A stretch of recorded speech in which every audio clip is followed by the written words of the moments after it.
This is Indiana High School Baseball on Kankakee Valley Broadcasting's WKVI.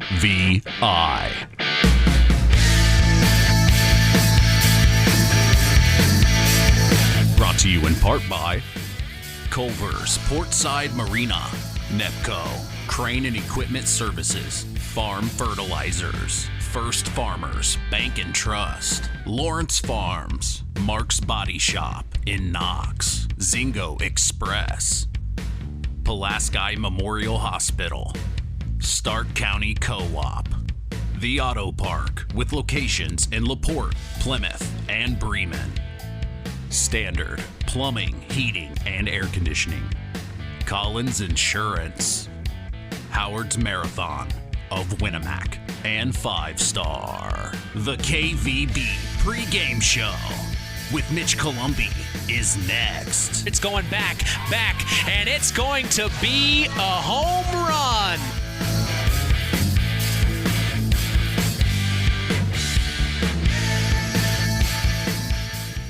Five Star, the largest meat and grocery store in the area, focused on quality, value, and customer service. The 5 stars in the name of the store come from 5 family members of the original owners serving in World War II, each one represented by a blue star on a flag hanging in the front window of the family home. That's why even decades later, 5 Star is known for its dedication to service. Now that dedication means savings for you. 5 Star, one of the We Care stores, the area's largest meat and grocery store, focused on quality, value, and customer service. Located, you know where, in the Knox Mall.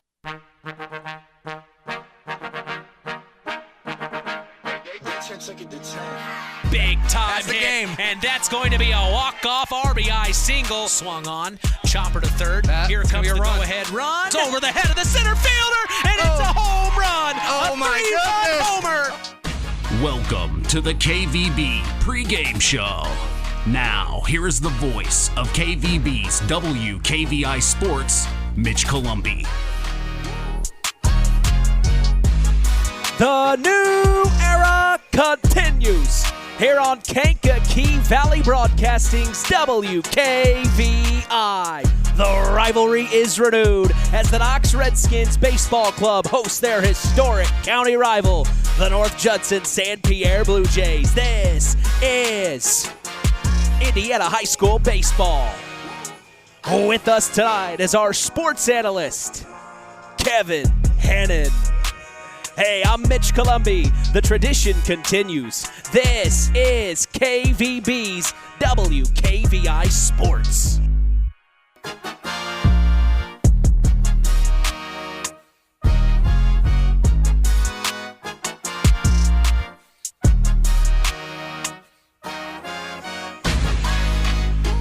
And we welcome you to Redskin Field in Knox, Indiana, 46534.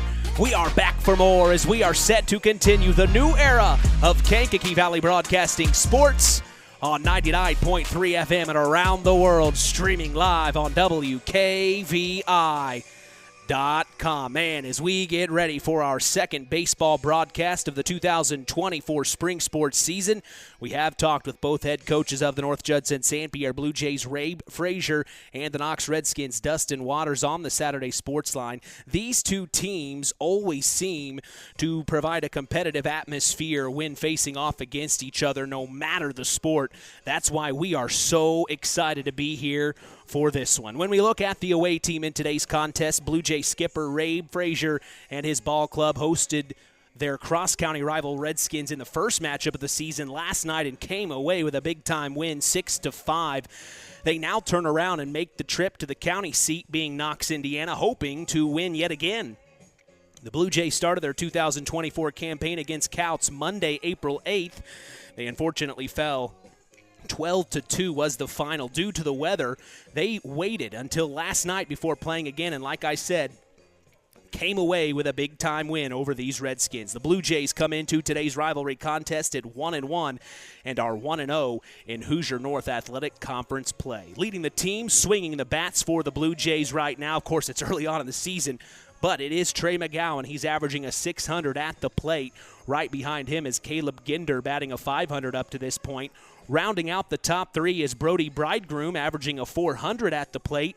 As a team, these Blue Jays are hitting a .213 batting average on 11 hits, 6 runs, one run batted in, while striking out 15 times. For the pitching, the Blue Jays have used mainly one arm in the 10.3 innings pitched. They have an ERA rating of 4 up to this point. They have allowed 11 hits, 18 runs, and have struck out their opponents 15 times.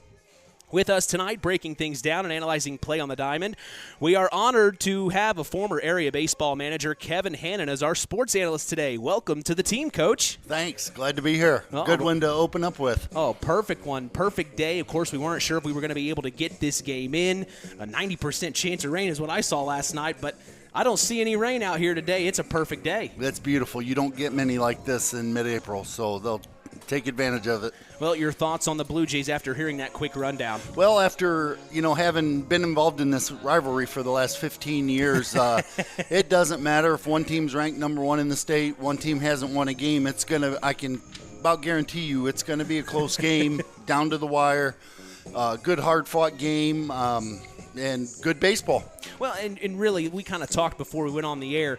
It's really kind of hard to judge a team off of just 2 games. The stats don't really exemplify what the teams are at this point in the season. Exactly. A kid could go, if he has 2 or 3 hits in the first game, hitting 800, goes 0 for his next 6, then you're right back to normal. So really, 2 games in, you can't gauge much. And you don't know who the pitchers were for the other teams that were throwing. So, 10 games in, 12 games in, you get a good feel for who your main guys are. Yeah, one other thing I thought was interesting was last year, of course, this is my second year doing spring sports on WKVI, but the North Judson-Knox game usually was in May. I thought it was interesting. They got it here right at the beginning of the season. And, boy, when you face off against either the Blue Jays or the Redskins, you're in for a battle when it's these 2 teams. Yeah, and I know the last few years it's been our last 2 conference games, and I believe that schedule is still put out by the conference. Interesting. So I don't think the 2 schools have anything to do in scheduling that. But, it's just as important now as it would be the end of May. No kidding. Well, we turn the page and look at the Knox Redskins. Skipper Dustin Waters enters his first official season managing the Skins. They started their 2024 campaign just like the Jays against Couts and fell 9-5. Then last night they fell to the Blue Jays, like we mentioned, 6-5. The Redskins come into this rivalry matchup at 0-2 on the year and 0-1 in HNAC play. Now, when it comes to hitting, Justin Downs leads this team with a 1.00 batting average up to this point. Right behind him is Raymond Boyd hitting right at .500, and then rounding out the top 3 is Keegan Everidge averaging a .333 at the plate. As a whole, this team has a .207 batting average. They have 6 hits, 4 runs, and 2 RBIs on the season. Looking at the pitching for the Redskins, they have used 2 different arms through the 14 innings pitched. They have an ERA rating of 3.0. They have allowed 14 hits, 15 runs, and have struck out their opponents 9 times. Your thoughts on these Knox Redskins in the early going? They got a lot of guys returning. Again, it's early. Played 2 games. So, I really think their pitching was going to be their top 2-3 pitchers are as good as anybody's in the conference, and I think having that said, got to swing the bat, score some runs, and it's good. And this is a good North Judson team that either was right up there at the top of the conference last year. So, a lot of returning talent on both teams today. Well, we were able to get our PCC rivalry matchup between the South Central Satellites and the Tri-Township Tigers last night, where the Satellites took care of business big-time fashion. 22-4 was the final. We fast forward 24 hours later. We're in Knox, Indiana, to see a Hoosier North Athletic Conference rivalry, one that dates back a long time, probably before most of us were even born, as we are expecting a great afternoon of IHSAA boys rivalry baseball action, as we appreciate you joining us on the Coca-Cola pregame pregame show. Taste the feeling. We'll be back after a word from our sponsors as the Pulaski Memorial Hospital Injury Report is next. You are listening to Kankakee Valley Broadcasting's WKVI. It's hard to believe, but time sure does fly by. Collins Insurance Agency in downtown Knox are celebrating over 30 years of taking care of all of your insurance needs in our communities. If I could turn back time. And we're not going anywhere. Stop in and see Jim and the crew at Collins Insurance Agency in downtown Knox. Insurance you can count on from a business you've trusted since 1989. Proud presidential partners of Western Reserve. Who's in? Who's out? It's the Pulaski Memorial Hospital Injury Report with Mitch Columbi. Mitch? All right, hey, thanks, John. The Pulaski Memorial Hospital has been serving lives of the residents of Pulaski County and the surrounding area since 1963. We certainly appreciate them supporting local high school sports, as we are lucky to say no injuries to report tonight, as that is your Pulaski Memorial Hospital Injury Report. Stay tuned as we will hear from Ray Frazier of the Blue Jays and Dustin Waters, assistant coach Dave Short of the Redskins after the break in the KVB Coaches Corner. You are listening to Kankakee Valley Broadcasting's WKVI. Stay tuned for America's Pastime with Mitch Columbi on Kankakee Valley Broadcasting's WKVI.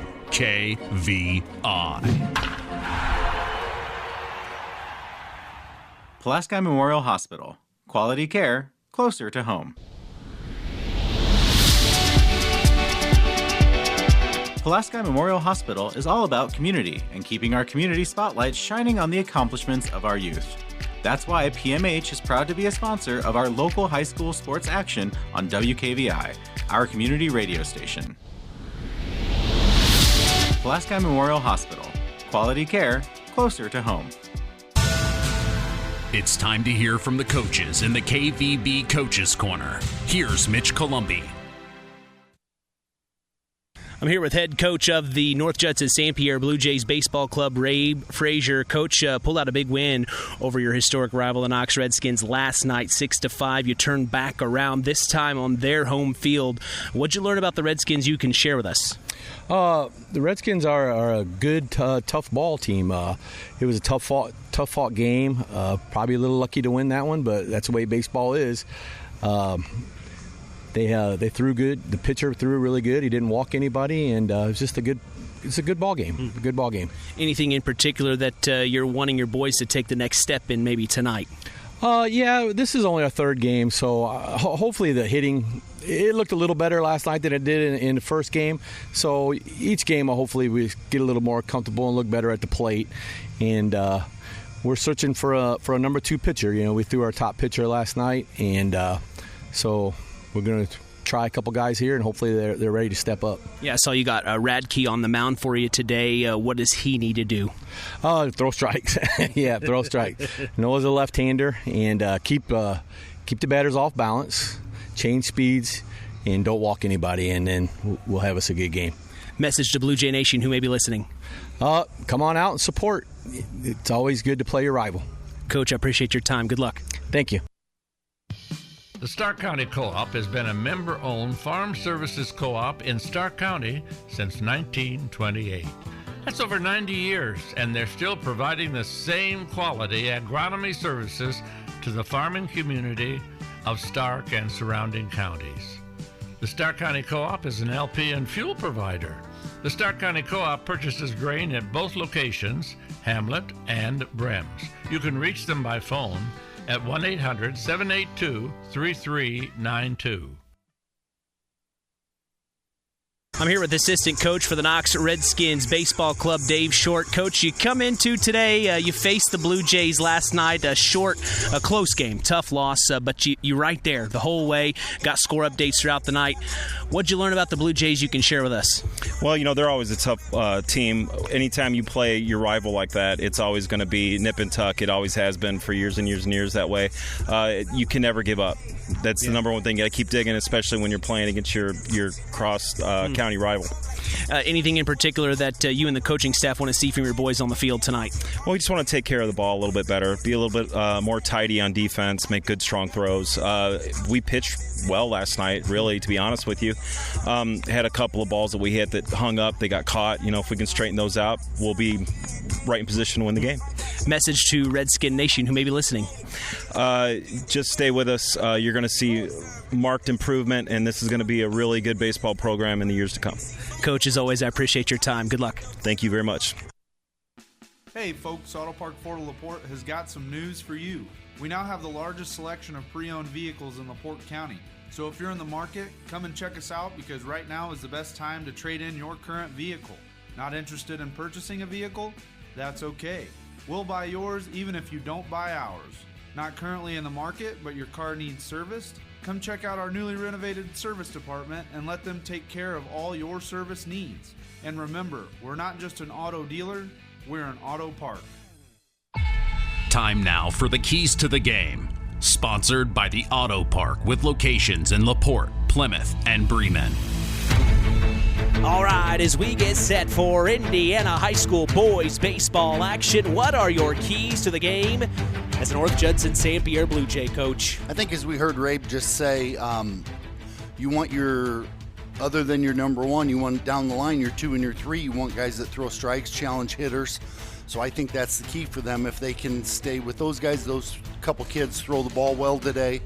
Offensively, I think North Judson wants to put pressure on Knox, put the ball in play, get to Taylor early, make him throw pitches, and that will be their strategy. All right, now flip sides. If you are the Knox Redskins, what do you want to see out of your boys on the diamond? It starts on the mound with your number one, Logan Taylor. It's always nice to get middle of April, get your number one out there, have him feel some success on the mound. And he can have a dominant performance or a good performance, Knox will be in the game. And again, Knox, like Coach Short said, tidy up the defense a little bit, make some of the routine plays. That's our keys to the game, sponsored by the Auto Park with locations in LaPorte, Plymouth, and Bremen. Hey, it's time to sit back, pop open an ice-cold Coke and chill. The Coca-Cola pregame show continues. You are listening to KVB's WKVI.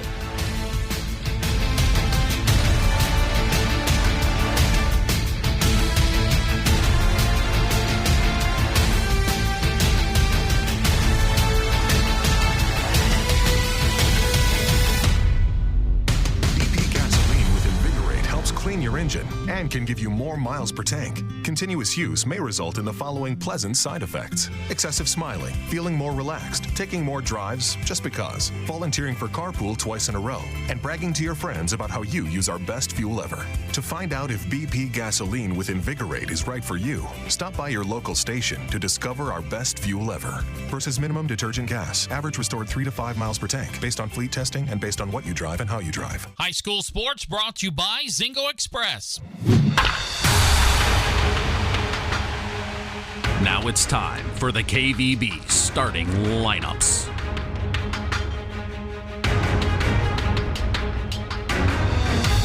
For the Redskins of Knox, Indiana in the field to start today, we will see Keegan Everidge in left field. Miles McLaughlin is in center field. Jaden Strong is in right field. The infield shows Kane Weber at third, Rowan Jordan at second, Nolan Short at first. Raymond Boyd will be the shortstop. Justin Downs is behind home plate as the catcher, and Logan Taylor gets the call to start on the mound. And this one for the Skins. For the Blue Jays of North Judson-San Pierre from North Judson, Indiana. Our batting order shows pitcher Noah Radke leading off, then first baseman Damian Frazier, shortstop Caleb Ginder, and catcher Trey McGowan as the cleanup hitter. Batting fifth will be second baseman Brody Bridegroom, then third baseman Quinn Bales, center fielder Connor Benson, bats seventh. Designated hitter Brennan Trent is at the 8th slot, and at the bottom of the lineup we will see right fielder Robert Karch, as that is our starting lineups for today. We will be back to get set for the first pitch. You are listening to KVB's WKVI.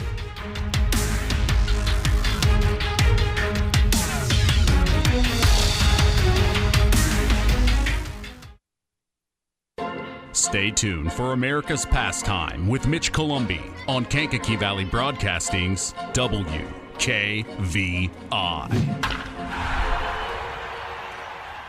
Culver's Portside Marina handles all water and recreational needs. When it comes to pontoons, Godfrey leads the industry in performance and quality, and Portside Marina has them in stock. From Sanpan, Aqua Patio, Sweetwater, and Monaco pontoons, if you're looking for a family boat, Culver's Portside Marina can help. Discover the evolution of the wake boat through luxury models offered from Centurion and Supreme Surf Boats. Yamaha Wave Runners and Kawasaki jet skis are on the showroom floor waiting. Located at 514 West Mill Street in Culver. Stop in or call them at 574-842-5000. Culver's Portside Marina. The tradition continues with Mitch Columbi on Kankakee Valley Broadcasting's WKVI. From Knox, Indiana, welcome to game number 2 of our 2024 Spring Sports broadcast season.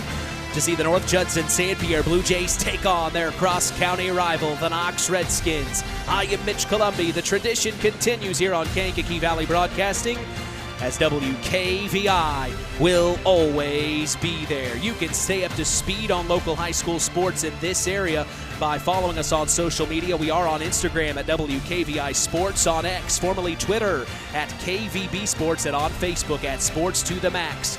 For all Kankakee Valley Broadcasting sports content. You can listen to us on your phone. Just go to one of our social media sites I mentioned and tap the link on our page. We are literally in the palm of your hand. Well, we are proud to let you know the PA announcer today at Redskin Field is Rylan Jordan. The scoreboard operator is Jake Conroy. The official statistician today is Dave Short. Our umpires for this evening are Jack Peters and Jeremy Belko. With us tonight, we are honored to have sports analyst Kevin Hannon along for the call, as he will be with us for several baseball broadcasts this season.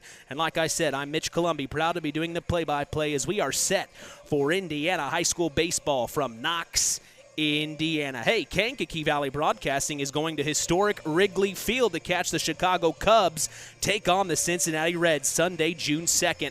Hop on a chartered bus at KVB headquarters and be chauffeured all the way to the friendly confines. Enjoy all you can eat. I said that right. All you can eat and drink as we hang out on the historic rooftops. Call 574-772-6241 during regular business hours to save your seat and join KVB for Sunday Fun Day. I know you're a Mets guy, Coach, but that trip to the Cubs game sounds like a lot of fun. It does, actually, if you're a Cubs guy. I just got back on a 3-day trip. I went out to some Mets games, so I've been in New York over the weekend. Well, how was it? It was exciting to be there. That New York fans are unique. Yes, they are. Yes, they are. Well, I've never been to a Mets game. I've been to a Yankee game. Does that count? Yeah, I guess. Yeah, that'll work. It's somewhat. That's been a long time ago, back in middle school. But we are standing by to see the Knox Redskins and the North Judson-San Pierre Blue Jays square off. As we noted earlier, Logan Taylor is the number 1 for the Knox Redskins. He is on the mound, and up first we will see pitcher for North Judson-San Pierre today, Noah Radke. A very interesting matchup here today between these hitters. And this pitcher, Logan Taylor. We'll see how he battles them today. Being the number 1, I assume it should be a good one. Yeah, it should be. And the important thing for both pitchers is you don't want to go 6-7 pitches to each batter up there. In this day and age of baseball, your pitch count is important. And although it's mid-April, the guys aren't ready where they would be the end of May. But it's very important to conserve your pitches and defense to play behind you.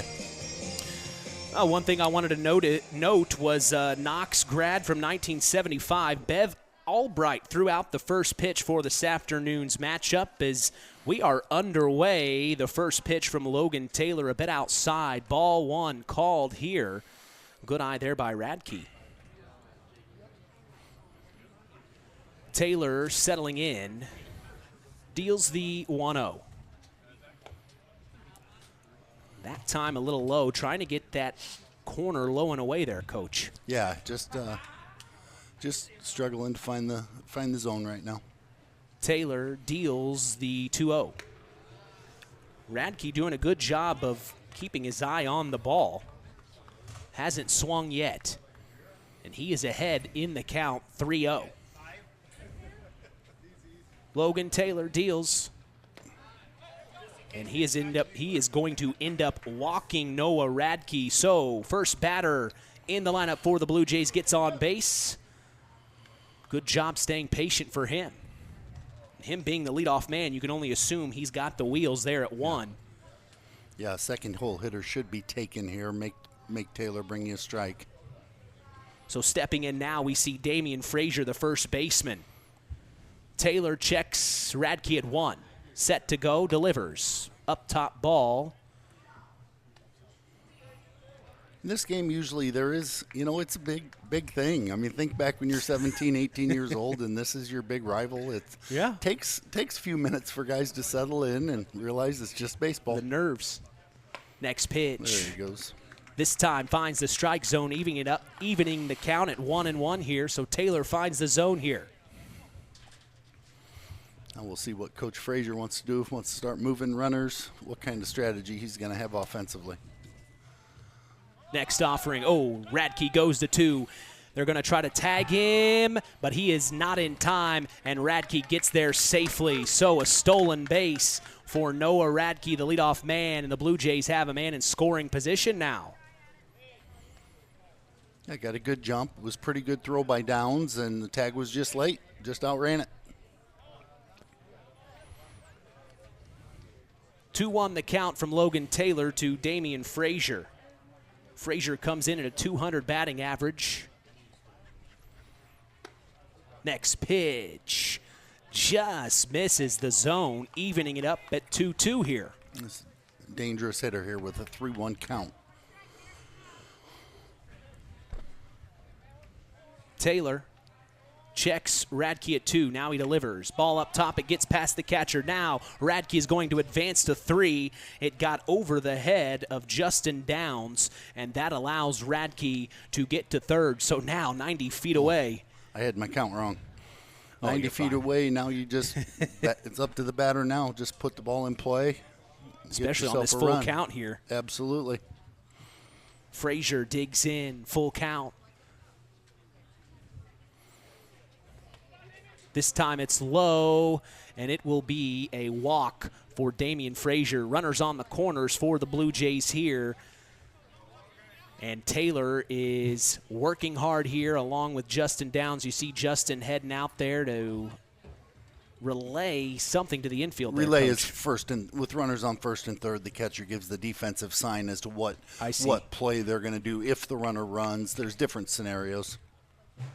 So now stepping in, number 99, Caleb Ginder, the shortstop. Ginder comes in at a 500 batting average today. Of course, this is just game 3 for the Blue Jays. Runner at 1 advances to 2. That's Damian Frazier, and they let it happen. So now 2 runners in scoring position for the Blue Jays. I think it's 0-1 on the count. Yep. So 0-1 from Logan Taylor to Caleb Ginder. Swung on and missed. Strike 2, and Logan Taylor gets him. 0-2 now. A little behind in the count here. If you're Logan Taylor, this is what you want. Yeah, this is where you wanted to be, throwing strikes. The 0-2 from Taylor. Up top, good eye from Caleb Ginder. We remember Caleb Ginder from last season. Very good baseball player for these Blue Jays. He steps back in, the 1-2. He played pretty well in this county rival game last year. Yeah, he did. I believe he was on the mound for a 3-0 Red Blue Jay victory. 2-2, and this time foul tip. Hits the fence in front of us. Keeps it 2-2. He had a good swing on that one, just under it. Be interesting to see here if Taylor's confident enough to throw an off-speed pitch here, try to put him away. The 2-2, we'll see what he delivers. Swung on, big-time hit down the left field line. This brings in Noah Radke. It's also going to bring in Damian Frazier, and standing in for a double is Caleb Ginder. He brought 2 runs batted in. Good job by him, and it looks like we may have a courtesy runner here. We'll see who they bring in. No, he's just handing off his gear. Hands off the gear to the first base coach, and Ginder's at 2. So, yeah, and Ginder on that 2-2 pitch got a fastball inside he could handle and hit a nice line drive down the left field line. Big at bat for him. Now we're going to see Trey McGowan step in with a runner in scoring position. The Blue Jays lead here 2-0 in the top of the first. First pitch from Taylor. Just misses, it looks like, for ball number 1. The 1-0 from Taylor. Swung on and missed by McGowan. He wanted that one. Yeah, big swing on that one. It's good. Runner in scoring position, why not? That's why they gave you 3 of them. Yep. Just love seeing these ball players. They've got the confidence when they step back into that box. They're not afraid. Yeah. Chopper to third. Throw over to first. They get the out, but the runner advances to 3. That is Caleb Ginder. So just enough for Trey McGowan to move Ginder 90 feet away from scoring again. Yeah, right there, Kane Weber fielded the ground ball. Nice throw across. So made the routine play there. Now we see the number 5 hitter, Brody Bridegroom, step into the batter's box. Bridegroom comes into today at a .400 batting average. He takes the first pitch, called strike.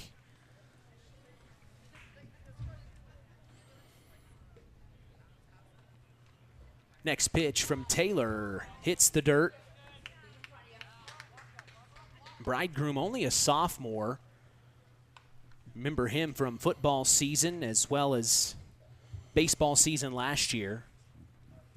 Pretty good up-and-coming athlete for the North Judson-San Pierre Blue Jays. As here's the 0-1. Swung on.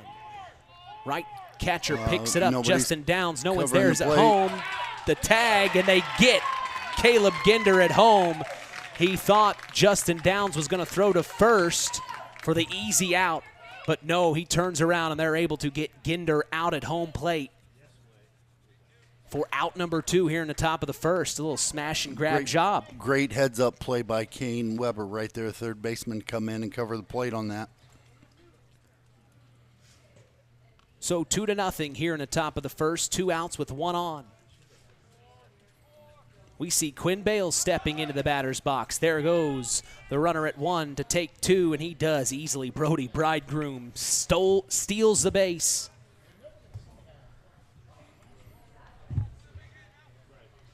Quinn Bales took the first pitch for a ball. We all remember Quinn Bales and the fantastic run he had on the North Judson-San Pierre Blue Jays basketball team. Helped lead the Blue Jays all the way to the semi-state. One of the premier basketball players in our area, that's for sure. It's good they got him to come out for baseball again. The 2-0 from Taylor to Bales. He swings, hits it right over the head of the shortstop, and it's going to fall into play right in front of the center fielder, and it is going to bring Brody Bridegroom all the way home from 2, making it 3-0 here in the top of the first. The Blue Jays are getting out early here, Coach. Yeah, and that's a huge at-bat right there by Bales. With 2 outs, you want to put the ball in play. He got a good pitch to hit. Put a good swing on it, and gets a big 2-out RBI. And that's just one thing that's so interesting about these two teams whenever they meet up. It's the athletes. Somehow they just show up in this game. They do. It doesn't matter what sport they prefer. If it's any sport they're playing at the time, they're going to give it their all. And we can't usually predict it. It's what's inside of these guys, and that's what makes sports special. This rivalry is something else. Has 2 outs with 1 on. We see Connor Benson step into the batter's box. Ball for the first pitch. Quinn Bales is going to take 2. Downs throws out to the shortstop. That was Raymond Boyd, but it's not in time to tag Bales. He gets into 2 easily, and now the Blue Jays have another runner in scoring position here. Yeah, they're being aggressive on the bases. Good athletic kids. They're getting good jumps and running. Benson swings on the next pitch, popped up foul over our heads, evening the count at 1-1. Connor Benson, of course, on that basketball team.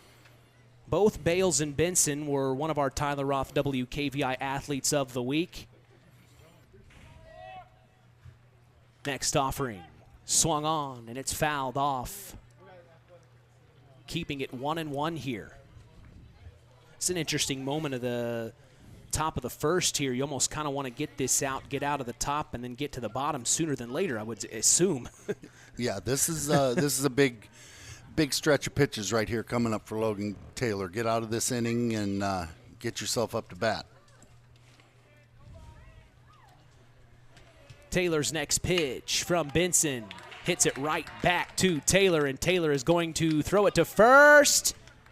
And he is called out, and that is out number 3. But the Blue Jays are able to do some damage. They get 3 runs across here in the top of the first. We're going to take a break and come back. Bottom of the first action is coming your way. You're listening to Kankakee Valley Broadcasting's WKVI. On the way home from the game, a deer jumps in front of your truck. And now you've got to get that truck repaired. Make it easy on yourself. Take it to Mark's Body Shop. Mark's has done expert auto body service since 1998 and will work with you and your insurance provider for collision repair, custom body paint, and insurance work. And all work guaranteed by owner Mark Schell. Mark's Body Shop, proud to support high school sports. 772-7003.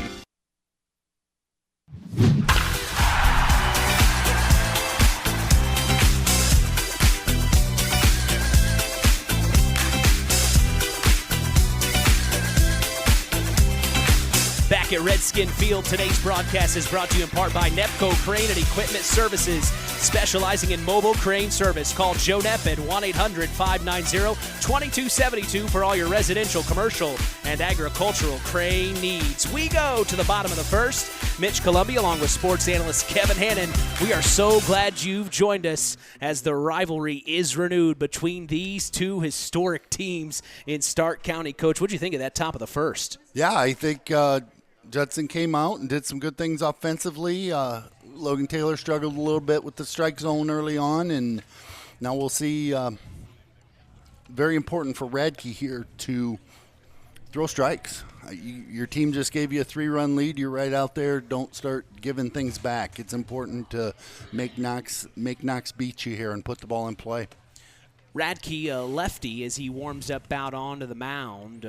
Just like you had heard head coach Ray Frazier say in the pregame, he wants Radke to throw strikes today. Oh, absolutely. Especially, like you said, you got an early lead. Make your defense work. So Radke will face off against the number 1 hitter of Knox, Raymond Boyd, the shortstop. Boyd comes into today at a .500 batting average. Of course, this is just early on in the season. It's tough to gauge really where these hitters are. Like Coach just said earlier in the pregame, about 12 games in is really where you can get a good look of what kind of baseball club these teams are. But Boyd digs in here. He's got his batter's box music pumped up, ready to go here as Noah Radke is set to deliver his first pitch of the afternoon in the bottom of the first. First pitch, ball just misses outside for 1-0 count.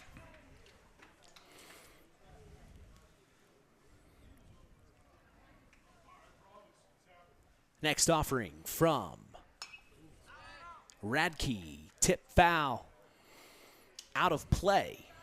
Evening it up at 1-1. Yeah, two pitches in, he's pounding the strike zone. I don't know where I'm not going to say anything about the men in blue here, calling balls and strikes, but 2 pretty good pitches to start the inning. Next pitch. Big curveball.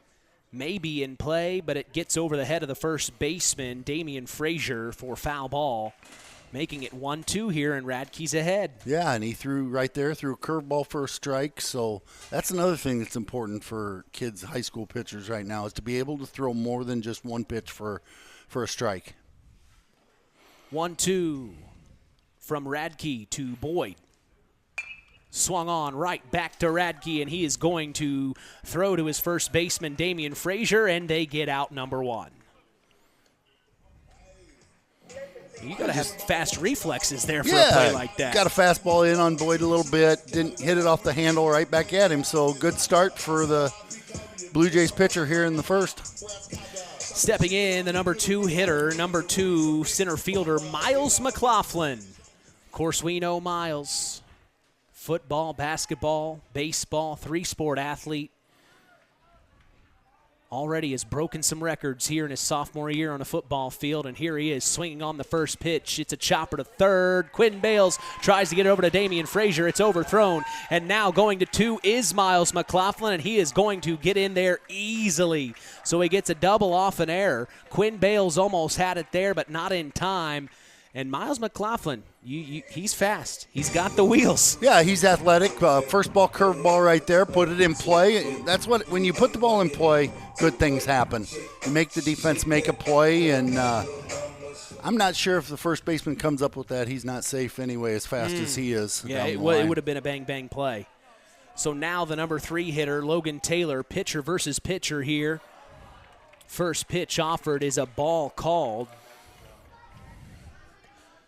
Look out into the crowd. It looks like Redskin Nation and Blue Jay Nation showed up in full force supporting their teams today. Next pitch, swung on and missed by Taylor, evening it up at 1-1.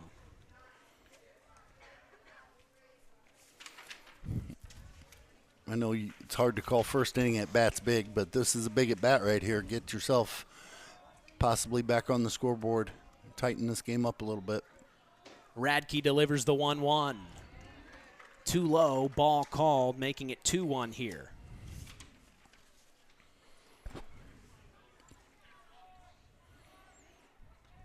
Radke checks McLaughlin at 2, delivers, and this time low again. 3-1 the count now. Hitter's in a pretty good spot here. 3-1 pitch. Looking for something good here. Looking for something good to handle right here, yes. You don't want to swing it, not a strike. Ooh, and it's going to miss. Good job by Logan Taylor for holding off, and he's going to take his base. A walk there by Noah Radke. Next up, the number 4 hitter, Rowan Jordan, steps in. Swings on the first pitch, a chopper to shortstop. They're going to try to turn 2 here. And he is safe at 1. They get the out at 2. Would have been a gorgeous double play, but not in time as Rowan Jordan is able to turn on the wheels and get to first. So now runners on the corners for the Redskins. And they've got a run on, or they've got Miles McLaughlin on third, 90 feet away from scoring. Yeah, that was a good defensive play by North Judson. They didn't hurry it. Shortstop made a nice feed to the second baseman. They got this sure out. Almost ended up turning the double play to get him out of the inning, but Redskins stayed alive. Just fighting here with 2 outs, 2 on. Bottom of the first, the Blue Jays lead 3-0. First offering from Radke to Justin Downs, the number 5 hitter, is a ball outside. These Redskins are being patient when they're in the batter's box, that's for sure. Yeah, they've done a nice job so far. Next pitch is swung on, and it will go foul down the right field line. It's another hidden skill is to swing at pitches you can hit. So that's one thing about it. It sounds simple. It's not. But it's not. This time it's swung on inside. It's going to be a tough play. We got good wheels going down the line. McLaughlin is going to get all the way home, and now the runner to third advances, and he is safe. My goodness. Good job there by Justin Downs, getting an RBI single, and then in the middle of that, ended up Jordan going to third, Downs at first. So first and third, same situation they were just in. Well, and that's good to match some of the energy that the Blue Jays had in the top of the first to try to get some runs on the board right away to match that energy. Especially with 2 outs. Always important with 2 outs. It looks like we are going to have a courtesy runner here. Number 5 for the Knox Redskins. Rocco Venice. And I said this last year, Coach, with a name like Rocco Venice, you better be playing baseball. Oh, absolutely. It's such a cool name. So now stepping in, it's number 4, Nolan Short. He takes the first pitch, ball called.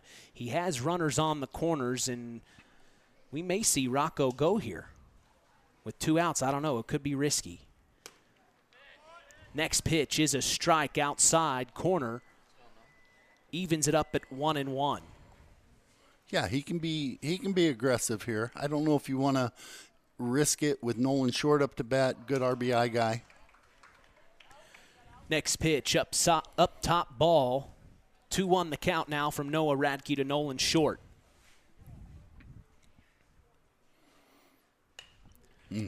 Fouled off right in front of the Blue Jay dugout. Pitcher made a good pitch there inside. Nolan struggled to get his hands in to get the barrel, kind of jammed him there. Radke's got an interesting release too. You really got to time it up just right. Yes. The 2-2 from Radke to Short.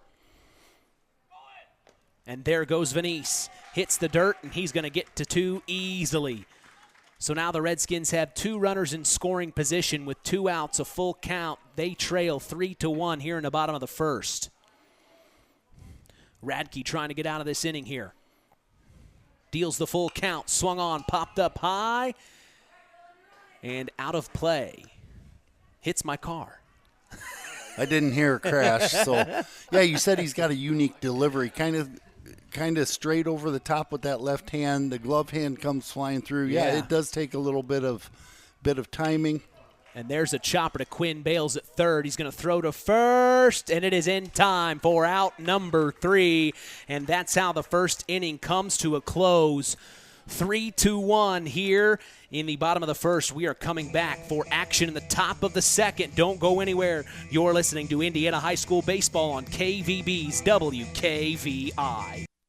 When you grow up on the land, you have an appreciation for it. When you grow up and work on a family farm, on land that is shared by members of a family, all working together as a team, that appreciation grows even more. They know what it's like to work as a team to get the job done. At Lawrence Farms of Knox, Todd and Josh Lawrence and family support the local high school teams and wish them success all through the season.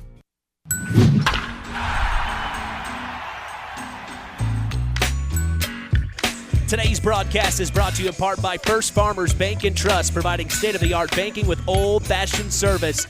We certainly thank them for supporting local high school sports and helping continue the tradition on Kankakee Valley Broadcasting's WKVI. We go to the second inning. Mitch Columbia along with sports analyst Kevin Hannon. We're so glad you joined us here on April 16, 2024.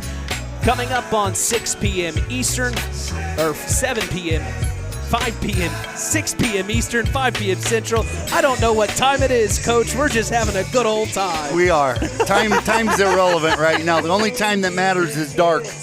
Yeah, exactly.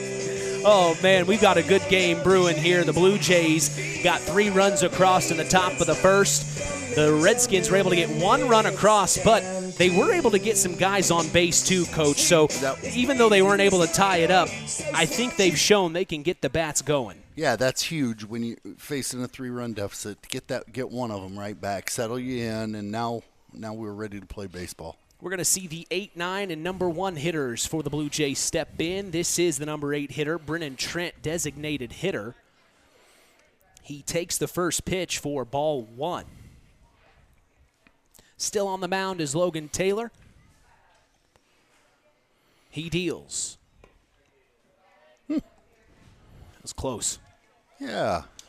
2 pretty good for first 2 pitches there. Just didn't get the call. 2-0 from Taylor. That time is good enough, and he gets the strike. 2-1 now the count.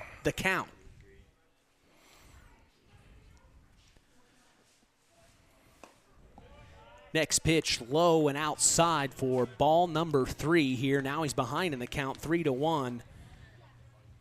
You suppose if you're Brennan Trent, anything close, you still go? Yeah, I think so. And he did swing on it, but it goes foul down the left field line. Yeah, 3-1 count's pretty good hitter's count here, especially if you're the designated hitter. Yeah. Well, and I've been noticing coaches placing the DH more in that 7, 8, or 9 slot. Very interesting.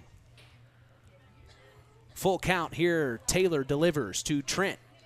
Swung on, and it is going to get right to the shortstop.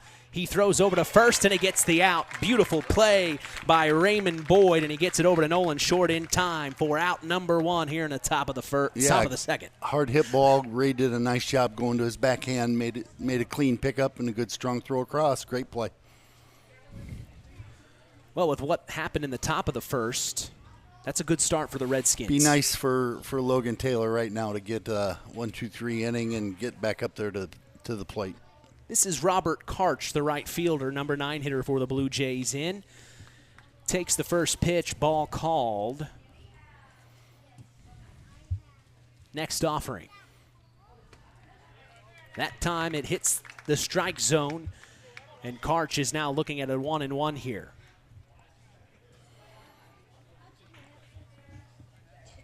The 1-1. Swung on and missed, and Karch wanted that one. Got a good cut at that fastball right there.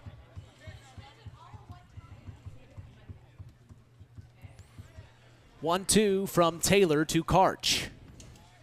Up top, ball, evening it up at 2-2 here. 1 out, nobody on. Top of the second, 3-1. The Blue Jays lead the Redskins here in Knox, Indiana. Next pitch misses. Makes the count full here for Logan Taylor.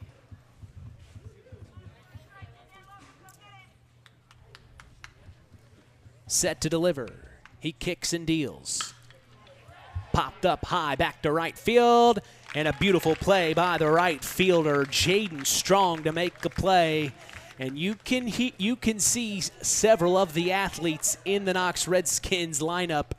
The more names we call throughout the afternoon, you start to recognize, okay, these aren't one-sport athletes out here. These are guys that have been putting in the work since last summer. Exactly. Big senior class for the Redskins, and several of them are 3-sport athletes, so always good to see that. Second out, or 2 out. That was the second out of the top of the second for the Redskins. First pitch delivered to Noah Radke was a strike. The second one he swung on and missed for strike 2. So now a real opportunity to get out of this inning for the Redskins here. 1-2-3 is if that happens here. Next pitch is a ball low. It's just like you were talking about, Coach. Get out of this inning quick here. Yeah, for both pitchers. Get ahead of the hitters. That's huge. 1-2 from Taylor.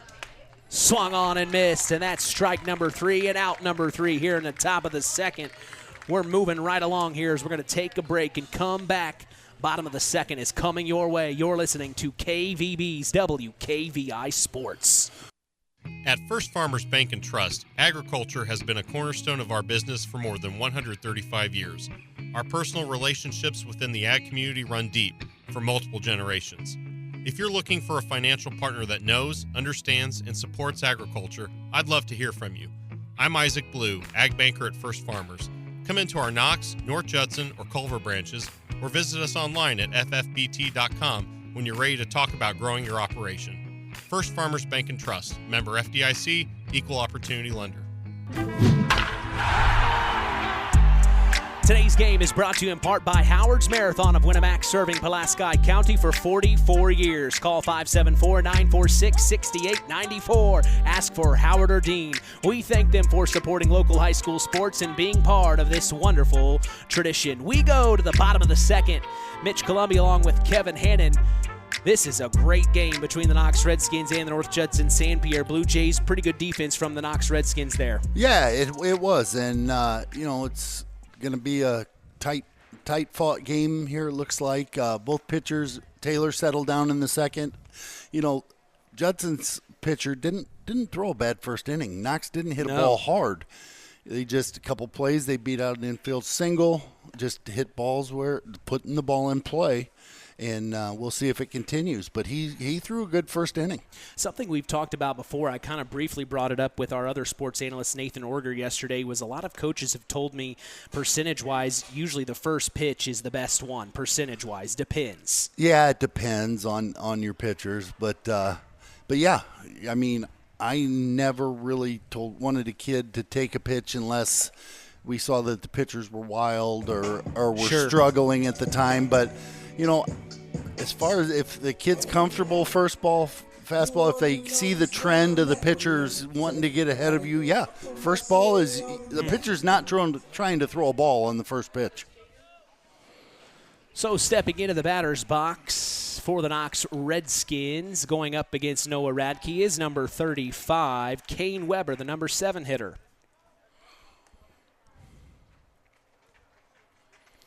Weber dealt with some knee injuries, or a knee injury over the winter.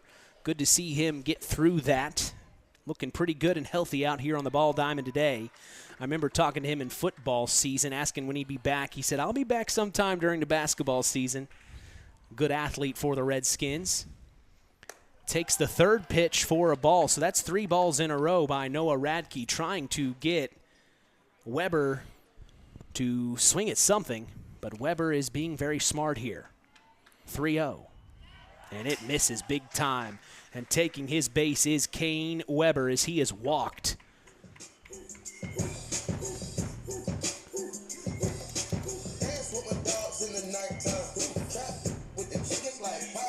Now stepping in is Jaden Strong, the number 8 hitter, right fielder. Strong comes into today a .250 batting average. And Radke deals and swung on and missed for his first pitch. Bounced right back, second hitter through pitch 1 strike. 0-1 from Radke. And it looks like the umpire is telling Kane Weber to take 2 here. Called a balk right there. I don't believe the pitcher paused when he came set. So we don't see very many of those. No. So off the balk, Kane Weber will get to 2 now, and the Redskins have a runner in scoring position. Down 3-1 here, bottom of the second. Radke delivers a chopper over the head of Radke, right to the shortstop, throws over to first in time to Damian Frazier for out number 1, but that gives Kane Weber enough time to get to third. Nice play right there by the shortstop, covered a lot of ground. Ginder came up the middle, made a nice throw.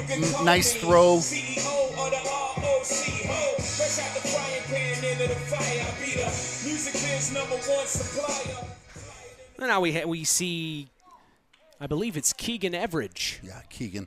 The number 9 hitter just step into the batter's box.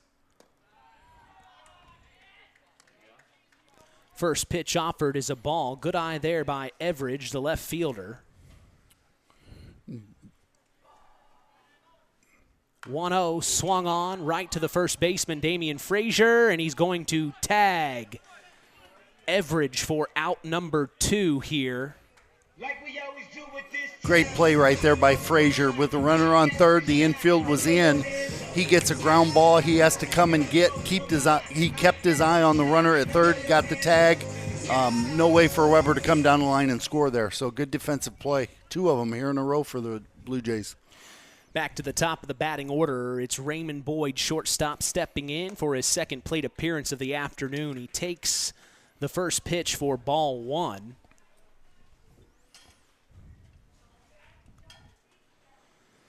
Radke with a runner on third, trying to keep him from scoring. Swung on and missed is Boyd for strike 1, evening the count at 1-1.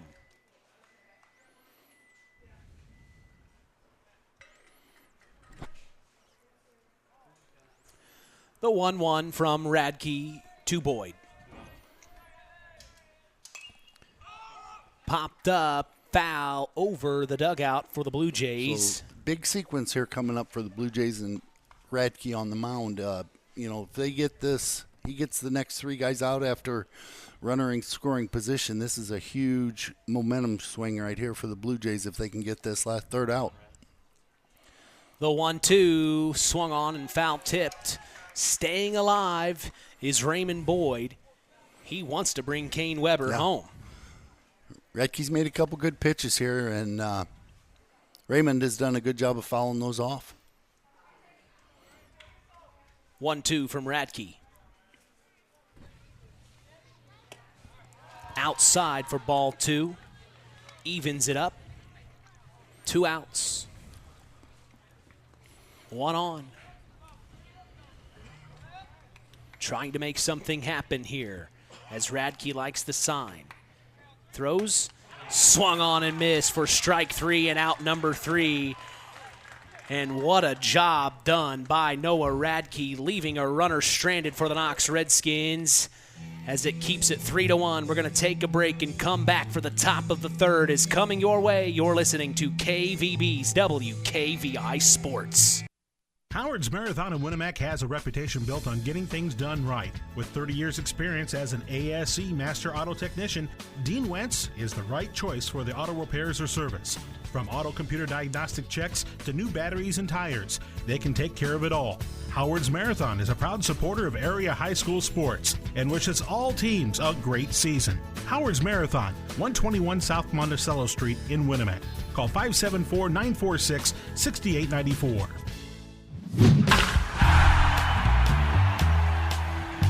Continuing the tradition here on Kankakee Valley Broadcasting's WKVI. I'm Mitch Columbi, so glad to be here for you as we thank Farm Fertilizer for sponsoring tonight's broadcast. Call them at 574-867-2441. That's Farm Fertilizer, helping to move the bar on yield and crop investment returns. Today's game is also sponsored in part by McGrath Refrigeration, a family-owned business since 1967, and your local Armstrong Air dealer.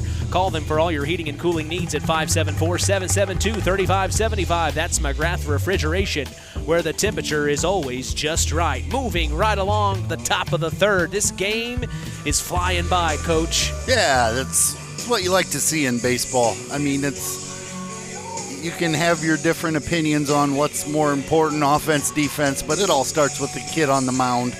And the pitchers have kind of settled in, getting in a groove, and that's good baseball.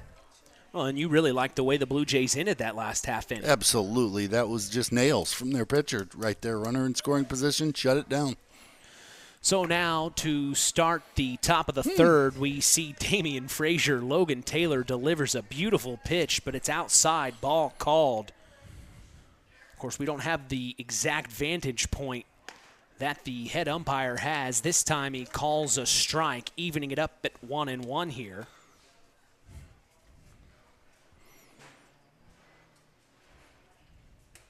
Next offering, swung on and missed by Frazier for strike 2. We have a score update from the Culver Cavaliers baseball team taking on LaVille. After 3 innings, LaVille leads the Culver Cavs 4-0. Back in our game, the 1-2 swung on, popped up high into the gap, and it drops between the right field and center fielder. Damian Frazier's going to turn for 2, and that's where he will stay. A double for Damian Frazier to start the third for the North Judson-San Pierre Blue Jays. He hit that ball very well. A lot of room out there in the outfield, and McLaughlin really made a nice play to get over there and get it cut off, get it to the relay man to hold him to a double instead of a triple. Well, now we're going to see Caleb Ginder for his second plate appearance of the afternoon. I believe he did pretty good there in his last at bat. So we'll see what he's got in store for us here. First pitch is a ball up top from Taylor. Yeah, if we were selecting our player of the game in the third inning, it would be Mr. Ginder. Yeah, he had a heck of a hit 2 there. RBI single in the first. Ooh, this time gets away from Taylor, and you could see wasn't very happy with himself right after he let that one go. It just got away from him. And then that happens. It happens. Saw the same thing yesterday where Tri-Township, couple of pitches got away from the pitcher. As here's this one, gets past the catcher Justin Downs, and it advances Damian Frazier to 3. So now the Blue Jays have a run 90 feet away.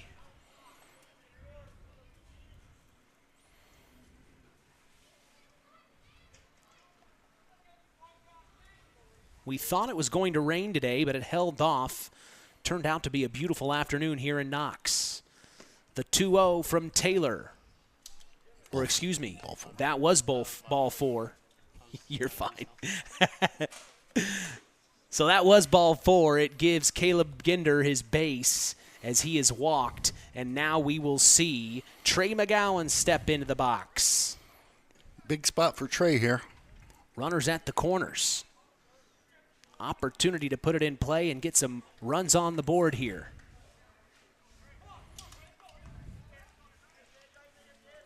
He steps in. Logan keeps an eye on his runners. Set to pitch, he does. There goes Ginder to 2, not in time, and he will get there easily. They threw to the shortstop, Raymond Boyd, and it bounces out of his glove. So now 2 runners in scoring position for the Blue Jays here in the top of the third. Yeah, Knox playing the infield back, so they're willing to give up that run just to get an out. Next pitch swung on and missed by Trey McGowan. Evens it up at 1-1 here.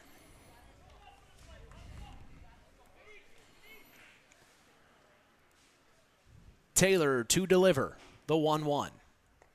Ooh, that time it slipped out of his hands, and good job by Justin Downs to drop right in front of that ball. Yeah, nice block right there by Mr. Downs.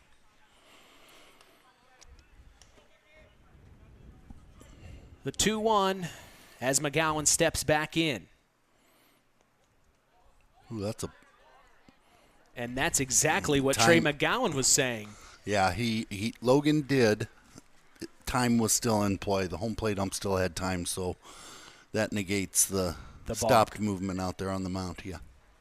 Now we're set to go as Taylor delivers. Swung on right to the shortstop, Raymond Boyd. Throws over to first to Nolan Short. Gets the out. Now to third to tag.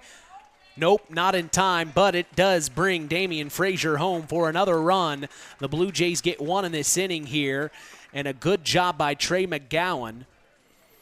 He gets out at first, but he brings one across. Yeah, good at bat there. Hit a ground ball, gets the run home. Made the shortstop make a play. Trey's athletic enough. He could have beat that down the line, but Raymond Boyd made a nice play. Yeah, he threw it over there. Almost looked like it was on a frozen rope how quick he got it to Nolan Short. And now the first pitch from Taylor to Brody Bridegroom is out and away. Almost got away from Downs, but he tracks it down.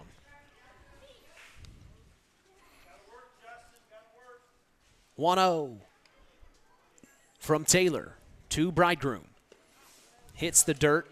Downs stops it again. Yeah, another big situation here with 1 out. Can Taylor leave that runner on third? And so far, Justin Downs doing a great job helping him.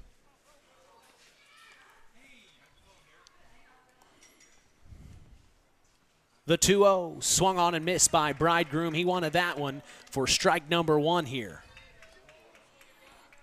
Yeah, good aggressive cut. Runner on third, 1 out.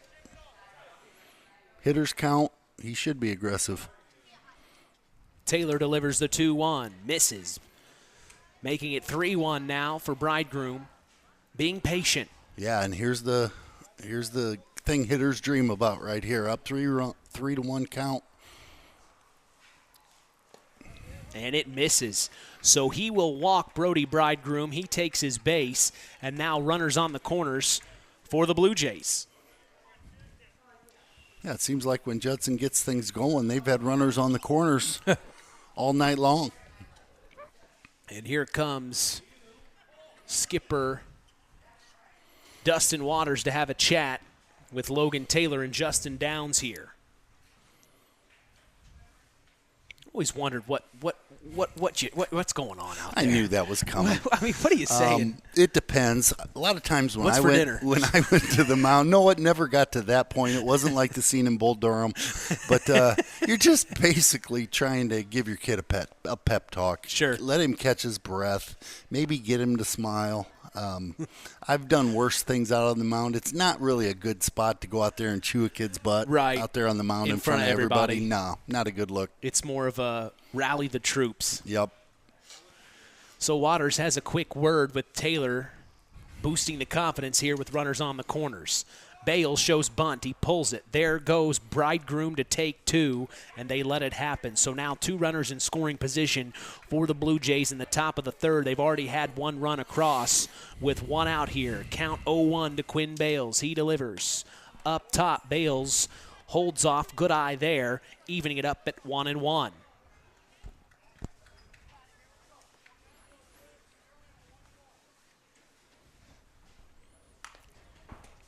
Next pitch, fouled off, out of play.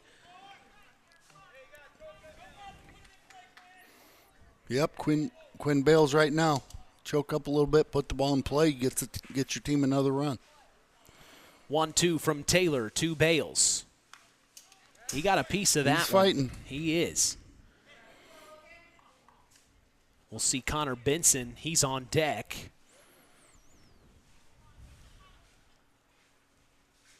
And Brennan Trent in the hole.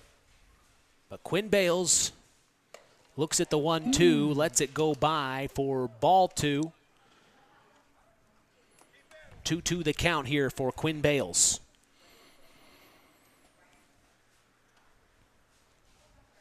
Had a pretty nice at-bat his first appearance tonight as he lets that one go ball. Full count now for Quinn. Big spot. This pitch right here will go a long way in determining the outcome today, I believe. Up top, and Quinn Bales lets it go by. So now base is loaded. Now explain to me, since I'm not as knowledgeable about baseball as I should be, why was that at bat could decide the game?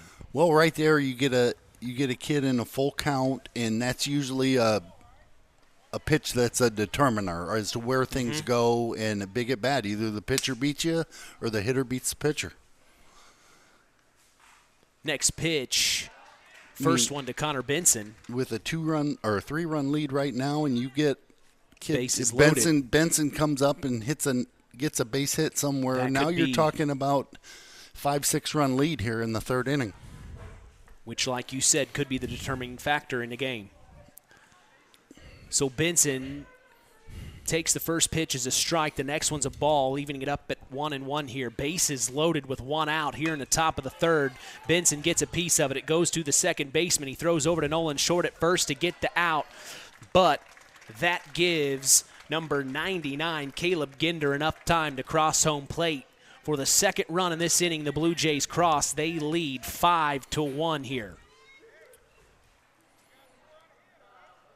Well, that's a good at bat right there by Benson. He got the job done, put the ball in play, and got to run home. Still got 2 runners in scoring position here. Ooh, Taylor's next pitch gets past Justin Downs, and Brody, bridegroom, makes the laundry a lot more harder for Mom now as he slides in face first. He liked that one. He brings another run across. 6-1 now's the score. And number 7, who let it go by, that is Brennan Trent, the designated hitter at the 8 slot. Takes it for ball 1. Here's the 1-0. That one misses for ball 2. Taylor in a little bit of trouble here. Yeah, needs to just relax, trust his stuff. Next one, swung on and missed by Trent. He liked that one, but he didn't get it. It blows on by as Taylor makes it 2-1. Going right at him again. Just misses. 3-1 now.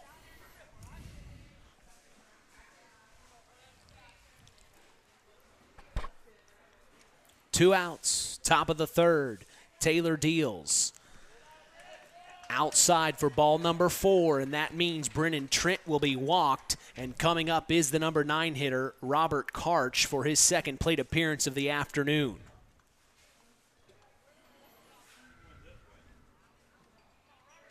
Runners at the corners yet again for the Blue Jays as Taylor delivers up top for ball 1.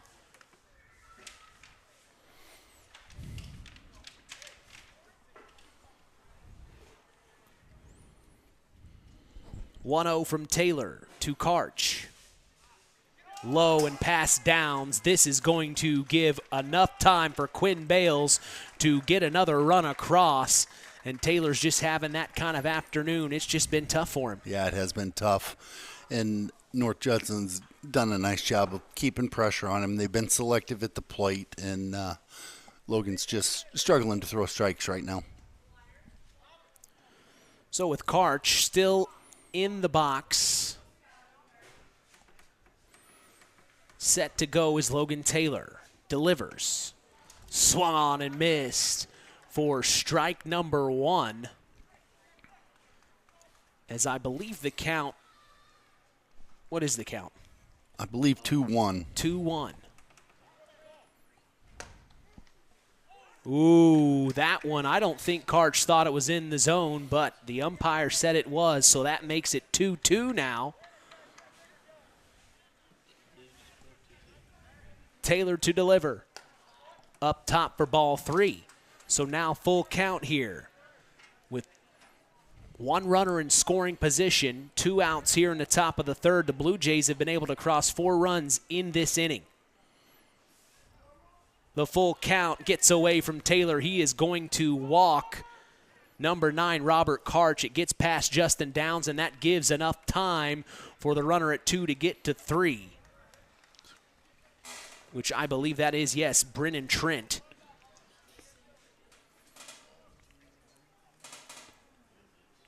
And now here comes Dustin Waters to have a chat again with Logan Taylor. Usually the second one means he's bringing somebody. And, yep, you can see Logan handing the ball. His pitch count is at 83 right now, and, for third inning, it just wasn't his day. The important thing right now on Knox side, kids keep their heads up.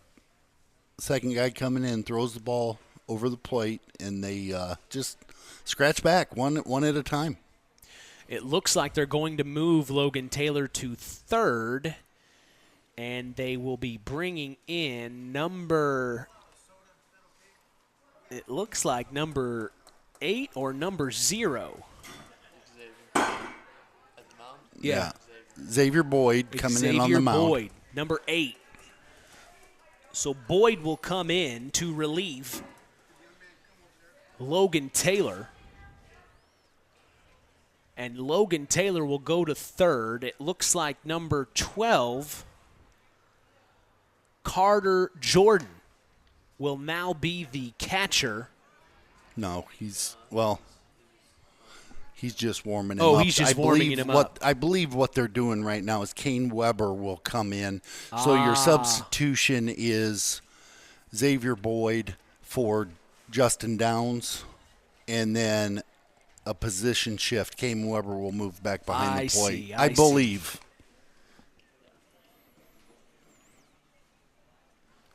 So Boyd will be in the batting lineup in the 5 hole. Got it. So Boyd's getting his warm-up pitches in. That's Mark's Body Shop in Knox is proud to be part of the broadcast this evening. If you ever need collision repair, contact Mark at 574-772-7003. Mark told me they're hiring. Get your applications ready and turned in for consideration at Mark's Body Shop in Knox. Also, today's broadcast is brought to you in part by Culver's Portside Marina. Spring is here. Get your boat serviced and ready for the summer. Godfrey Pontoons, Yamaha Wave Runners, and Kawasaki Jet Skis are on the showroom floor waiting.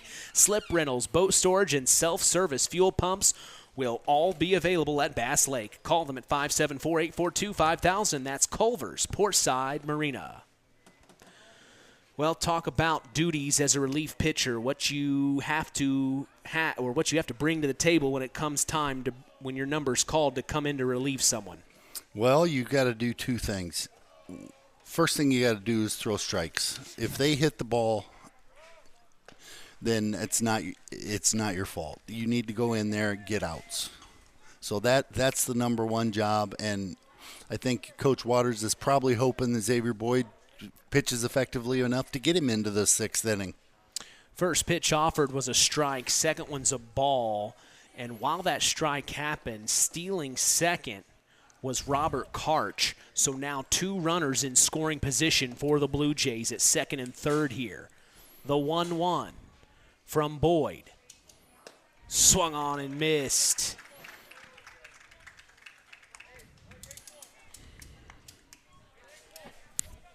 By Noah Radke. I believe this is his third plate appearance of the afternoon as he pops one up high, foul out of play. It is. He walked, struck out, and then third at bat. He digs back in. Boyd set to deliver. The right-hander deals. Up top for a ball, making it 2-2 here.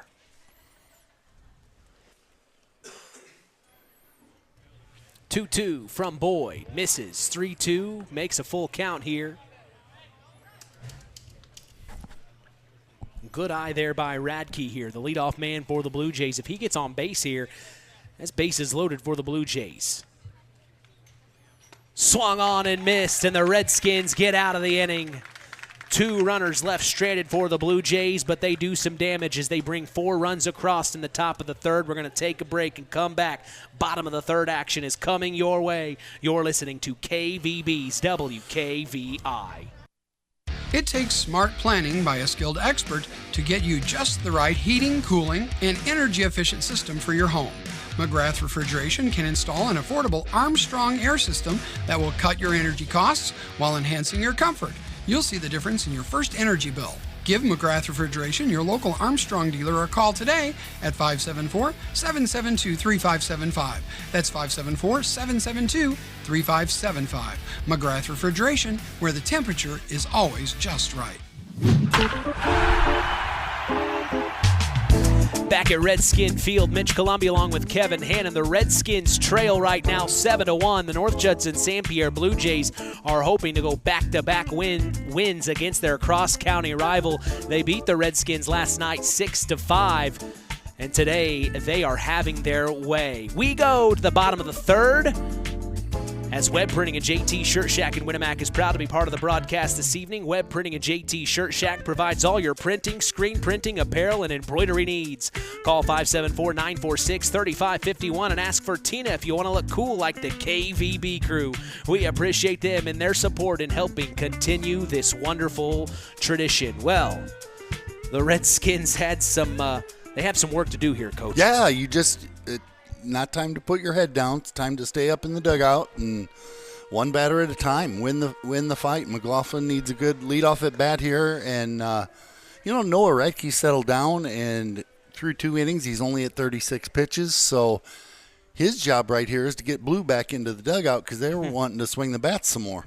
Well, and I was just about to say, Noah Radke, knowing with as many runs as the Blue Jays were able to get across, he's got to feel that much more confident here. Absolutely. Right now he should be feeling very confident, knowing that he throws the ball over the plate, that they're going to make the plays behind him.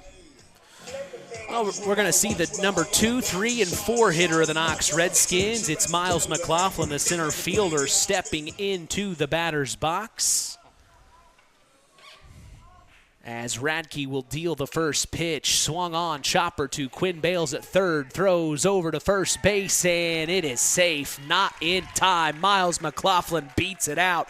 Damian Frazier stretched out, tried to make the play. He caught it, but McLaughlin was there first. Yeah, he's going to, unless the infielders play everything do or die, they got to come get it, especially with him. Otherwise, you're not going to throw him out.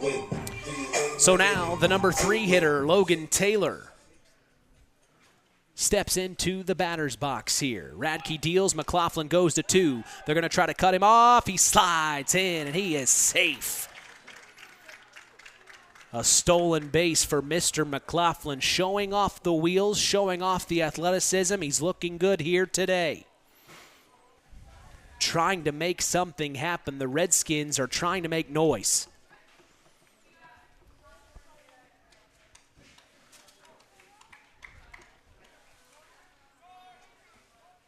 Next pitch to Taylor, misses, ball past the catcher, and that means McLaughlin will get to third easily.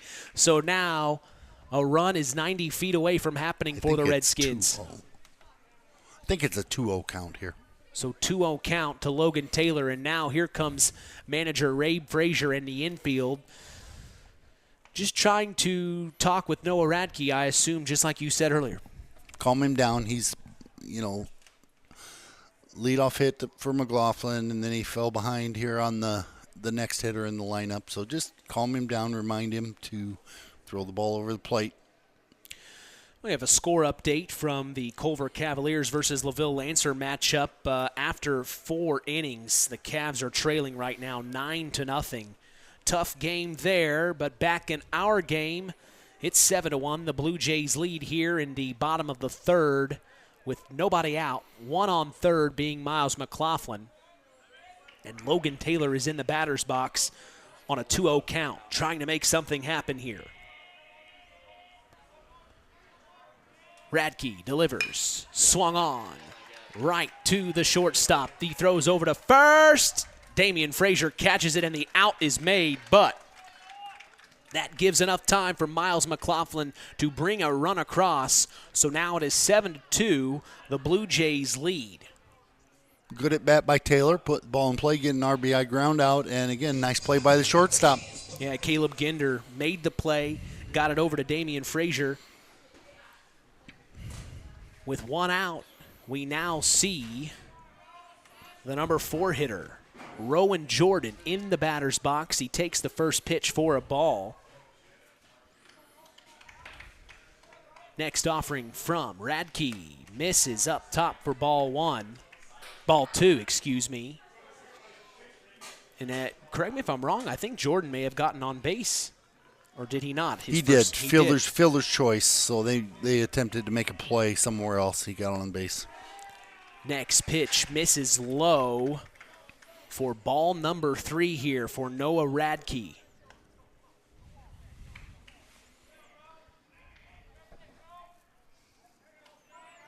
He kicks and deals. Finds the zone for strike number 1 on that one.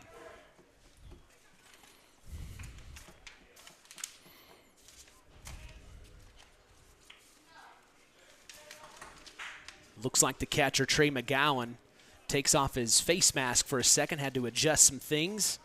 He's set to go, gives the sign to Radke. He likes it, and he deals the 3-1.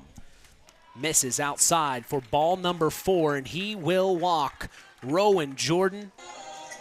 He takes his base coach. Yeah, what McGowan was adjusting, and I don't know how many fans know this year in high school baseball, you can have direct communication between your dugout and your catcher. I did not know that. Instead of having to use signs. So he was adjusting his earpiece where he's hearing from the dugout. Oh, and now I'm not sure what the umpires are calling. It's a balk on the pitcher. He faked a throw to first. They had Jordan left early. Pitcher had him. Dead rights. Just kind of got awkward there. Faked that throw. I don't know if the fielder was expecting the ball. So Rowan's at second base. So now Rowan Jordan in scoring position for the Redskins. They've already brought one run across in this half inning as the next pitch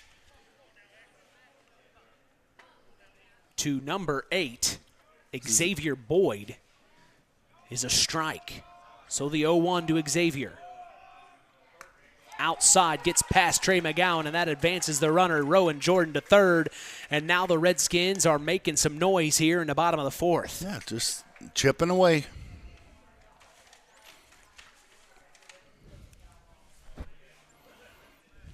Boyd bats left, going up against the left-hander in Noah Radke.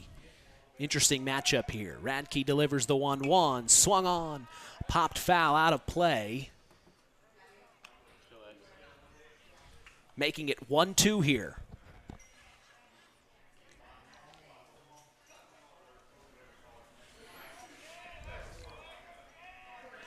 Next pitch. Right to the shortstop, over to first, and he gets the out for Damian Frazier, but that gives enough time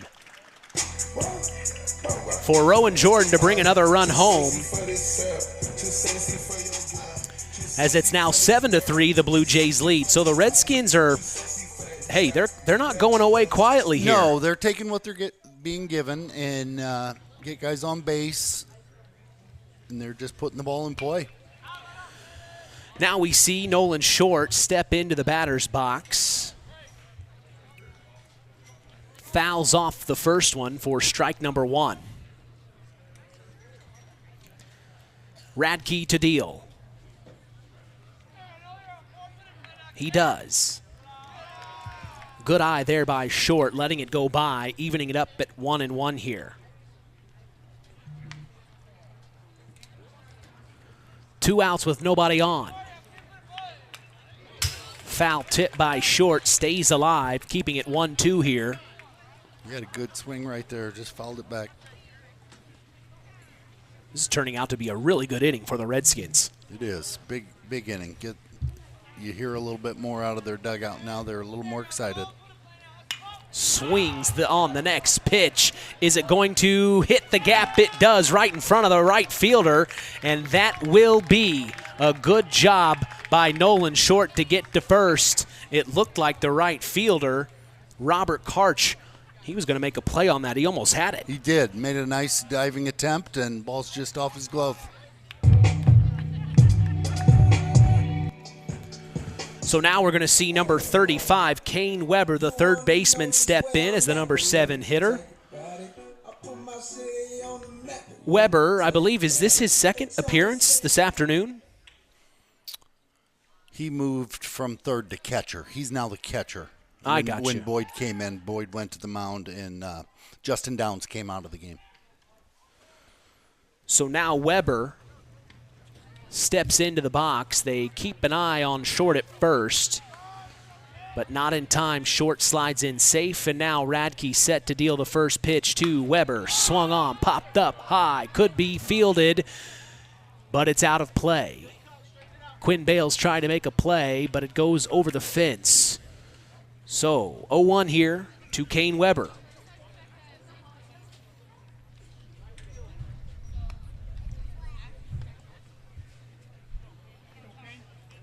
Two outs with one on first for the Redskins.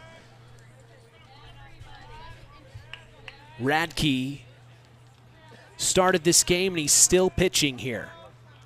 He checks the runner at first, and Short is safe.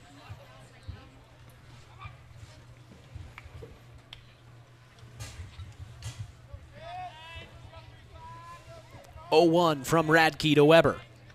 Ooh, it gets past Trey McGowan, and that is going to advance Nolan Short. He gets to second.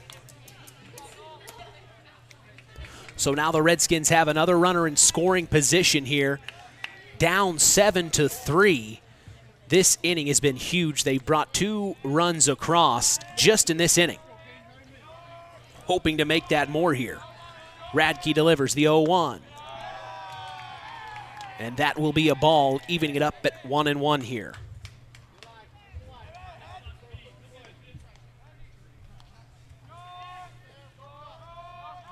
The 1-1.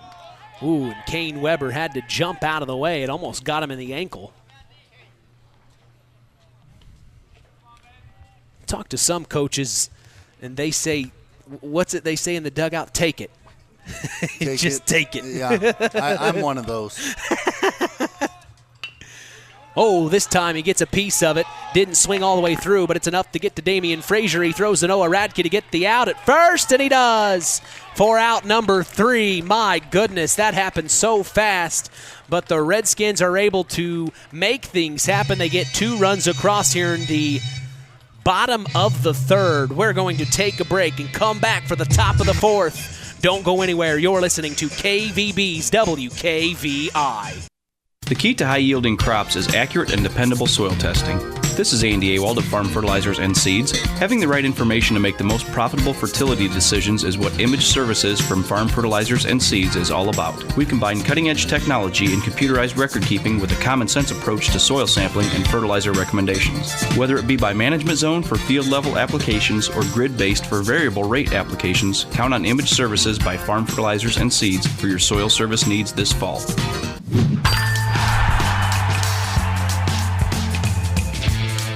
Tonight's game is brought to you in part by Todd and Josh Lawrence of Lawrence Farms. We thank Todd and Josh Lawrence for supporting local high school sports. Zingo Express of Knox is a proud sponsor of tonight's action.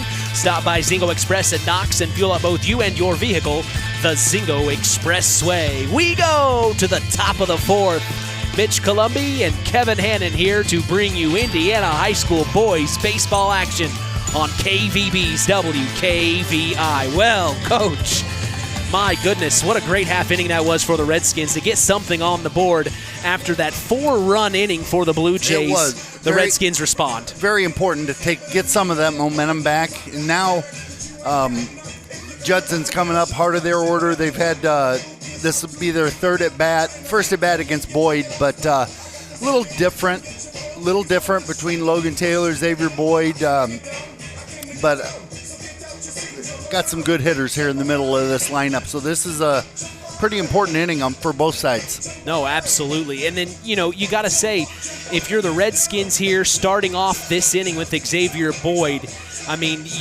I would say this is the moment where you're wanting to be in control as the pitcher here at this time. You don't want to allow the Blue Jays to get 4 runs like they did the last inning. Yeah, because then you get deep into your guys that maybe haven't pitched at this level, and Boyd's going to have to bring it now. Very important for Boyd to get him an inning or two here.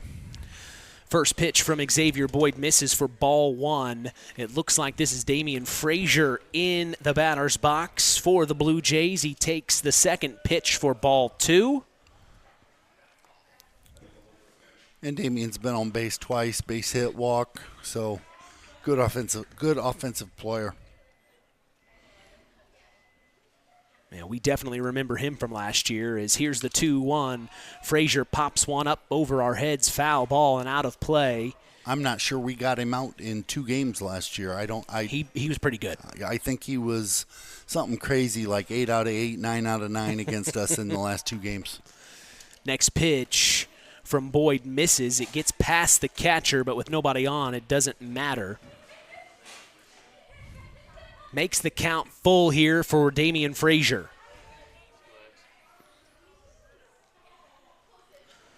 The full count. And it is up top for ball number 4. He is going to walk Damian Frazier. And now stepping in, number 99, Caleb Ginder, who's had a heck of a game. Yeah, Ginder's been on base twice. Base hit, walk, scored a run, 2 RBIs, so...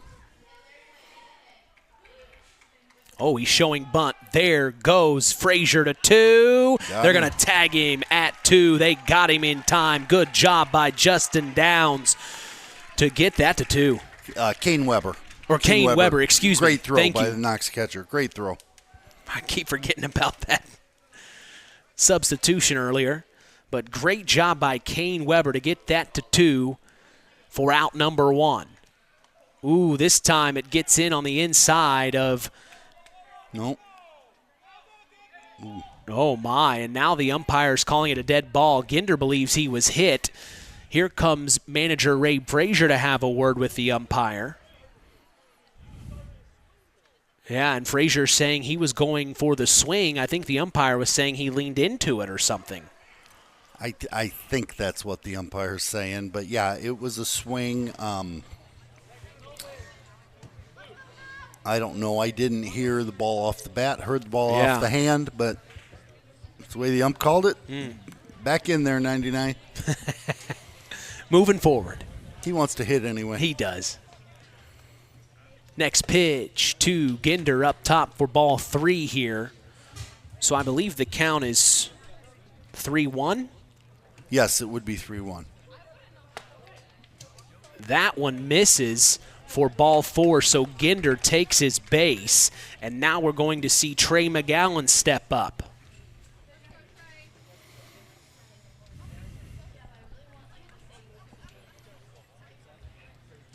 Really kind of helps when a lot of these athletes play several sports. By the time spring comes around, I know them by looking at them. Yeah.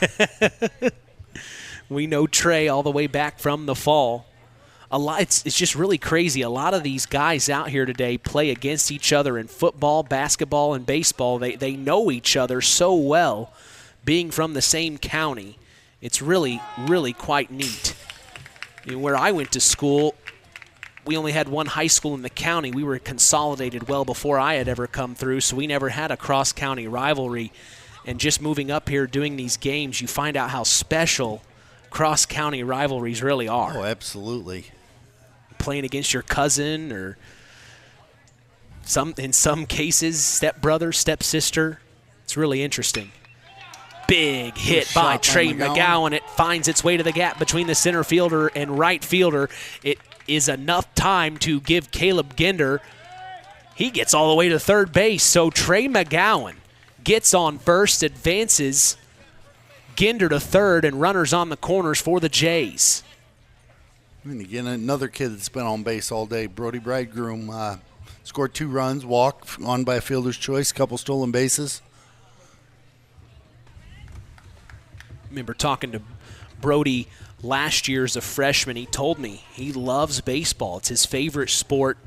He's one of the assistants for athletic director Mike Sharkozy as he shows bunt, pulls it, but that gives enough time for Trey McGowan to get to second easily. So he stands in there, 2 runners in scoring position for the Jays here.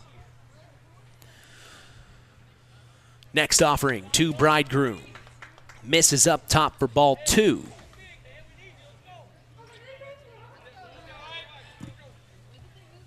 It's 1-1. Or 1-1, excuse me. Thank you. Thanks for correcting me. Next offering popped up high. It could be fielded by, Logan Taylor had it in his glove and it falls through. He can't believe it. He looked right at his glove after it happened. He couldn't believe it. So it's a foul ball, and it will bring Brody Bridegroom back to the batter's box here. Let's see if Bridegroom takes advantage of this. He has a second chance. You don't get that very often in this game. 1-2 here. Bridegroom digs in, and Xavier Boyd set to deal. You hear manager Ray Frazier at third say, come on, Brody, you got to be tough here. Ball up top. He is encouraging Brody.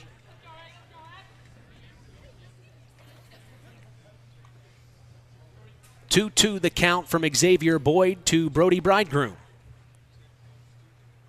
Swung on right to Logan Taylor at third. He throws over to first. It's over the head of the first baseman. That means Bridegroom's going to turn for 2. He's going to bring Caleb Ginder home and Trey McGowan home. So he gets 2 runs batted in and an RBI double for Brody Bridegroom.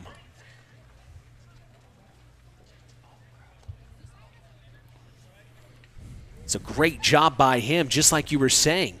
After what he had dealt with there a moment ago, and then turns right around and faces Xavier Boyd. He's able to get on base, bring 2 of the runners home. Yeah, put the ball in play, get the run home. Knox makes a mistake with the overthrow and gives him a second run on the play. So the Blue Jays are now leading 9-3. Quinn Bales steps into the box. Foul tips the first one.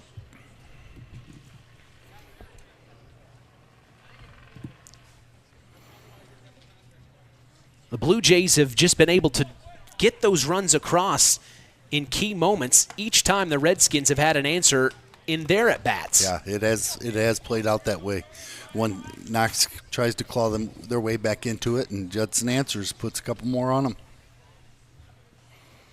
Shaping up to be a different game than what they saw last night for sure.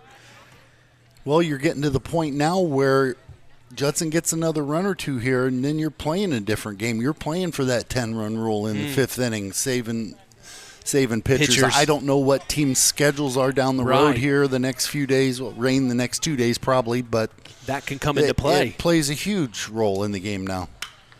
Next offering to Quinn Bales, popped up high. Looks like the second baseman. Oh, he dropped it. It's an infield fly, so the batter was already out.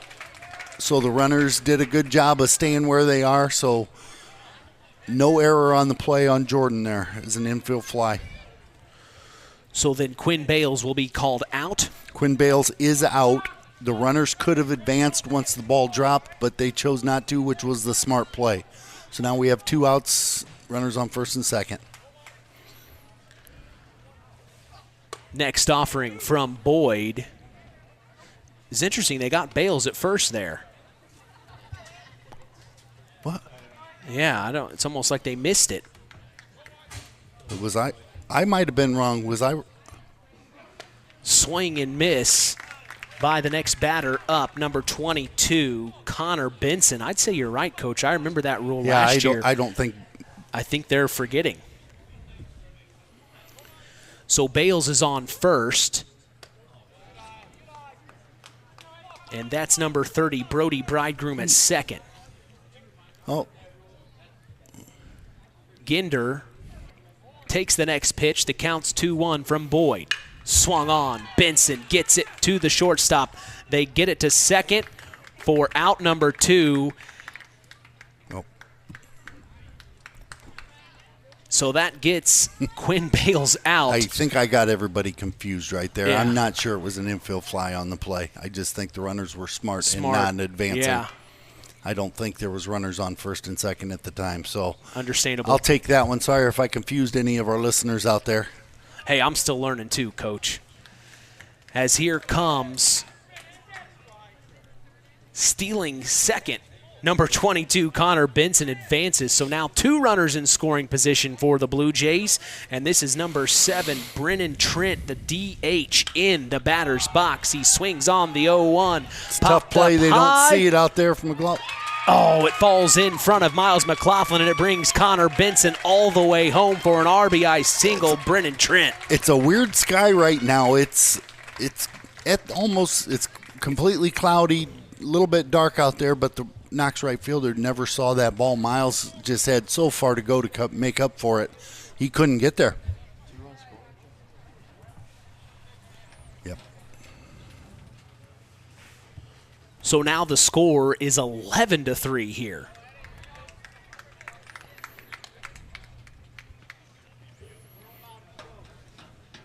This is number 9, Robert Karch, the number 9 hitter. Swings on the second pitch, making it 0-2 here.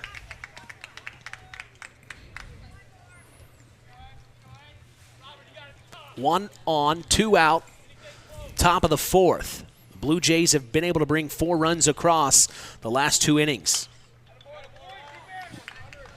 Next pitch is a foul off, out of play.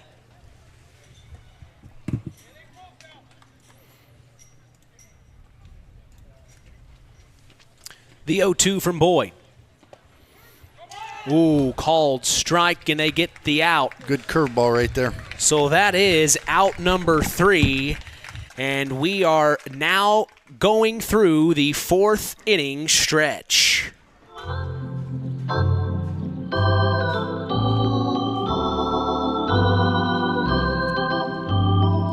Standard Plumbing, Heating, and Air Conditioning is helping continue this wonderful tradition on KVB's WKVI. If you are uncomfortable in your home, give third-generation owner Brian Hammond a call at 574-936-4660. That's 574-936-4660, serving the local area since 1936. We appreciate Standard Plumbing, Heating, and Air Conditioning for helping continue this wonderful tradition. This is the 4th inning stretch, sponsored by Standard Plumbing, Heating, and Air Conditioning.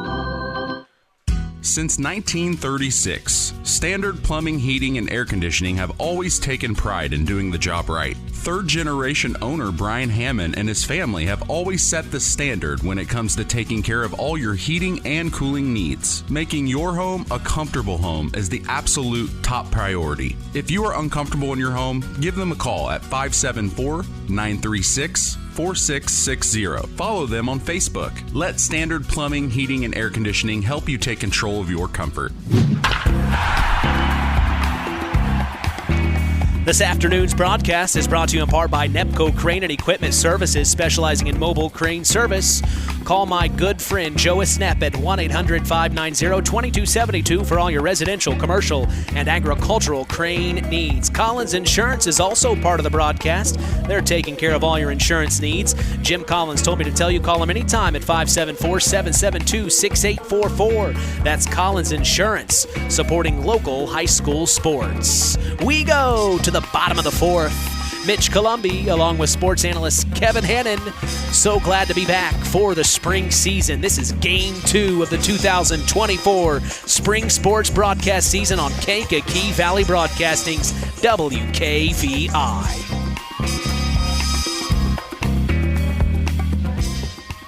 So we're going to see the number 8 hitter, number 1, Jaden Strong, the right fielder, step into the batter's box. We still see Noah Radke on the mound for the Blue Jays. He has just had a commanding performance for them, only allowing 3 runs in this entire game. The Blue Jays have 11. The Redskins have a lot of work to do as the second offering to Strong is swung on and missed, evening the count at 1-1 here. And right to work is Noah Radke, not wasting any time. Outside for ball 2.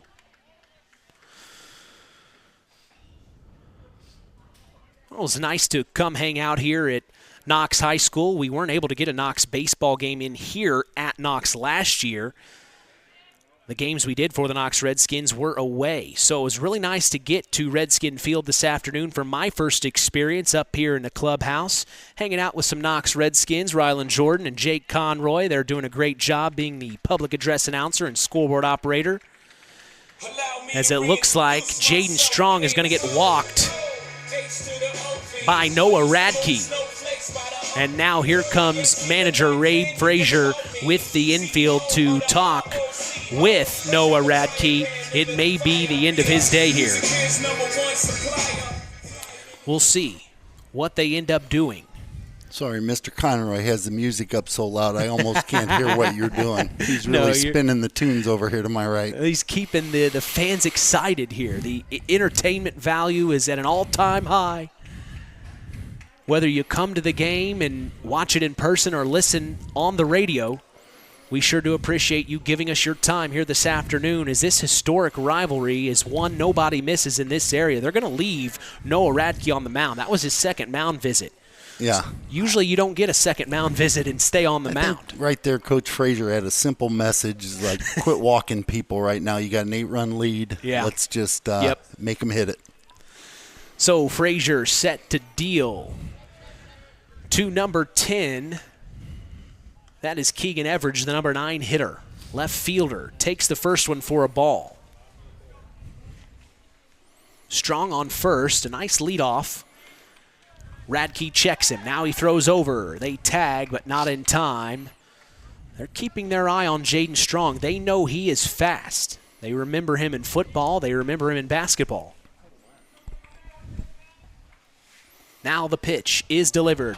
Oh, it gets underneath and past Trey McGowan, and that advances Jaden Strong to 2. Right now the pitcher really needs to focus more on throwing strikes right here. He gets a little preoccupied. 8-run lead. Runner at first isn't going to really do a lot to beat you right here. You just got to stop the flow, get this guy, and that's probably what, unless Coach is coming to get him, but just quit worrying about the base runners like he's not even there. And he's going to get the ball from him. So that was 3+ innings, good outing. Yeah, great job there by Noah Radke, only allowing 3 runs throughout the afternoon. It looks like they're going to put, I think that's number 22, Connor Benson, on the mound. Yes, Connor Benson will now relief pitch for Noah Radke. It looks like he's going back to center field where Connor Benson was. So now Benson getting in some warm-up pitches here as we thank the Stark County Co-op, your local agricultural cooperative that offers an array of service and support, including grain, agronomy, seed, fuel, and LP Petroleum. Call 574-867-2411 to contact the Stark County Co-op. You see the sun is going down slightly here. It's getting dark here in Knox. Yeah, this is one of those where a little darker than what it seems. Is it just 6 o'clock? But it appears to be more closer to sundown.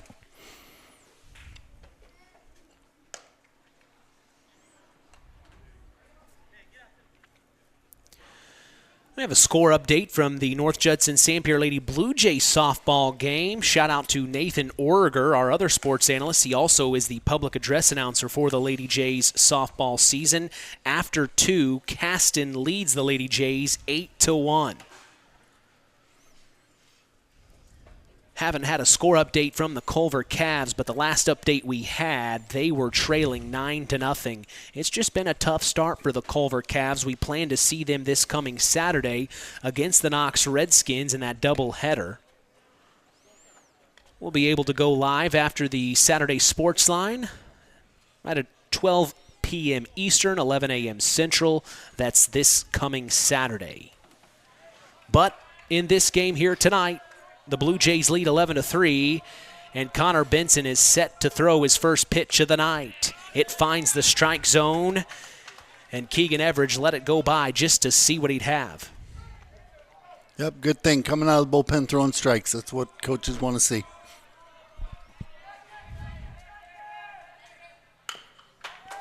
Next pitch, chopper to hop. the shortstop, throws Nice it over to play. Damian Frazier, and he is called out. What a throw. Nice play by the shortstop. Yeah. He's made several of those Caleb today. Ginder. He's got a great arm across the infield. So that the arm he has makes up for any bobbles, anything like that, but he just showed off his arm strength on that one. And then great for Frazier to stretch out as well. Have a kid like that over there, you don't have to really worry about where you throw it. One out here in the bottom of the fourth for the Blue Jays. The Redskins are trying to make something happen. They have a run just 90 feet away. It's number 1, Jaden Strong. He's at third. The first pitch offered to Raymond Boyd is a called strike. We go back to the top of the batting order for the Redskins. Next pitch offered, swung on and popped foul over our heads. Big at bat here for Ray. He really needs to just do the little thing. Make contact. Get that run in. 0-2 from Benson, ahead in the count. To Boyd. The right-hander to right-hander deals. Tried the breaking ball. It didn't break enough, and it stays up top for ball number 1.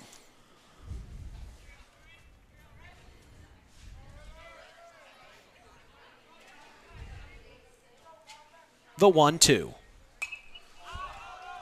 Popped up foul out of play. The Blue Jays in their blue jerseys with white trousers. The Redskins, gray jerseys, gray trousers, and red trim. 1-2 from Benson to Boyd. Swung on, popped back to the right fielder, and he makes the play. That is Robert Karch, and he gets it to Trey McGowan in time at home plate, but that keeps Jaden Strong at third. He didn't want to risk it. Yeah, ball wasn't hit very hard. Karch did a nice job coming to get it. Got his feet set, made a good throw into the infield, and nothing they can do to score down there. Benson coming into relief here for Noah Radke, and he's doing very well right now. With 2 outs here in the bottom of the fourth, they lead 11-3 over the Knox Redskins. Here in Knox, Benson delivers to Miles McLaughlin. He swings and misses on the first pitch. A little disappointed with himself, as that is strike 1. Yeah, he swung a little over-anxious. Swung at a bad pitch right there. He's been on, scored 2 Knox runs, 2 base hits. 0-1 from Benson to McLaughlin.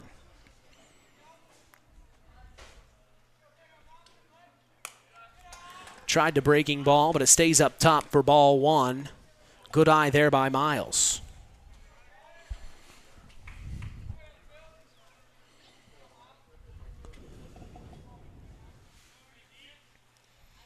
Benson checks Strong at 3, now delivers to McLaughlin. Ooh, another tough play. It is going to be fair. Benson underhand throws to Damian Frazier at first, and that is the third out here in the bottom of the fourth. They didn't allow any runs to cross for the Knox Redskins, and we are going to take a break and come back. The top of the fifth is coming your way. You're listening to Kankakee Valley Broadcasting's WKVI. Real magic is everywhere. It's in your mom's cooking, in 4-hour dinners with friends, in that first bite of something new, and in the fizz of a Coca-Cola. Now with so many options for less than $5, the Coca-Cola Value Collection will help you make the most out of every magic moment for so much less.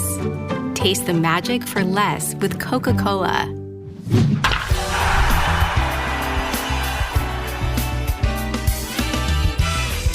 Today's broadcast is brought to you in part by 5 Star. We thank them for supporting local high school sports and remind you to shop local. That's 5 Star in the Knox Mall. Hey, stop by Papa Farm Pizza after the game for fresh ingredients that separates their pizza from any others. That's Papa Farm Pizza, downtown Knox. Call them at 574-772-5888 to place your order now. That's Papa Farm Pizza. It's pizza worth driving for. Mitch Columbia along with Kevin Hannon here on KVB's WKVI, bringing you IHSAA boys baseball action here on WKVI. Well, Coach, quite a half inning there. The Blue Jays defense really was stout. The Redskins were able to get 2 runs in the 3rd inning. They weren't able to get any in the 4th. Yeah, Judson came up and made a couple nice plays. I mean, routine plays, but they're plays you have to make to win ball games. Xavier Boyd still on the mound for the Redskins as we see Noah Radke back to the top of the batting order for the Blue Jays. Swing and miss on the first pitch. 0-1 count, and Xavier Boyd's going right at him. This time it fouls off, so 0-2. Boyd ahead in the count here. Like you talked about, Coach, the Blue Jays would really like to get that 10th run here, or another run to make it a 10-run lead to end that here in the bottom of the 5th if they're able to do that here. In a perfect world, but you can't get over-focused on that. About the time you start thinking 2 runs and it's over, Knox goes up there. They still have a few at-bats left in this game. So we're far from over. Right in the middle of their lineup, too. Ooh, and he almost hits. It looked like it looked like it hit Noah Radke. He ducks out of the way, but he's going to step back into the box here. 2-2 from Boyd. Swung on, popped up, and it goes foul. I think Logan was trying to decide where the ball was going to land. It was an in-between, a high hop off the dirt in front of the plate. Yeah, you don't know whether you want to backhand it, get it on a full charge, play it off to the side. Lucky for his sake, it went foul. It would have been a tough play. 2-2 the count with nobody out.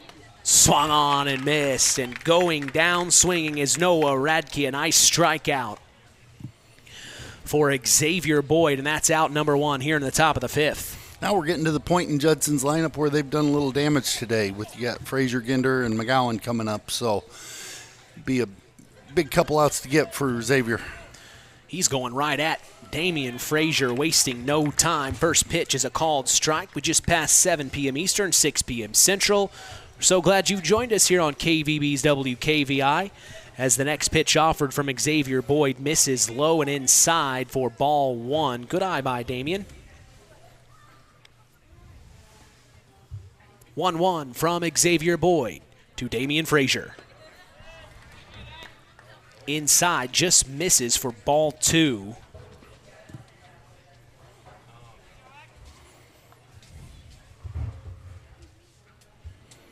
Rain held off today. We've got gray skies now. It was sunny at the start of this matchup as the next pitch is a foul down the right field line.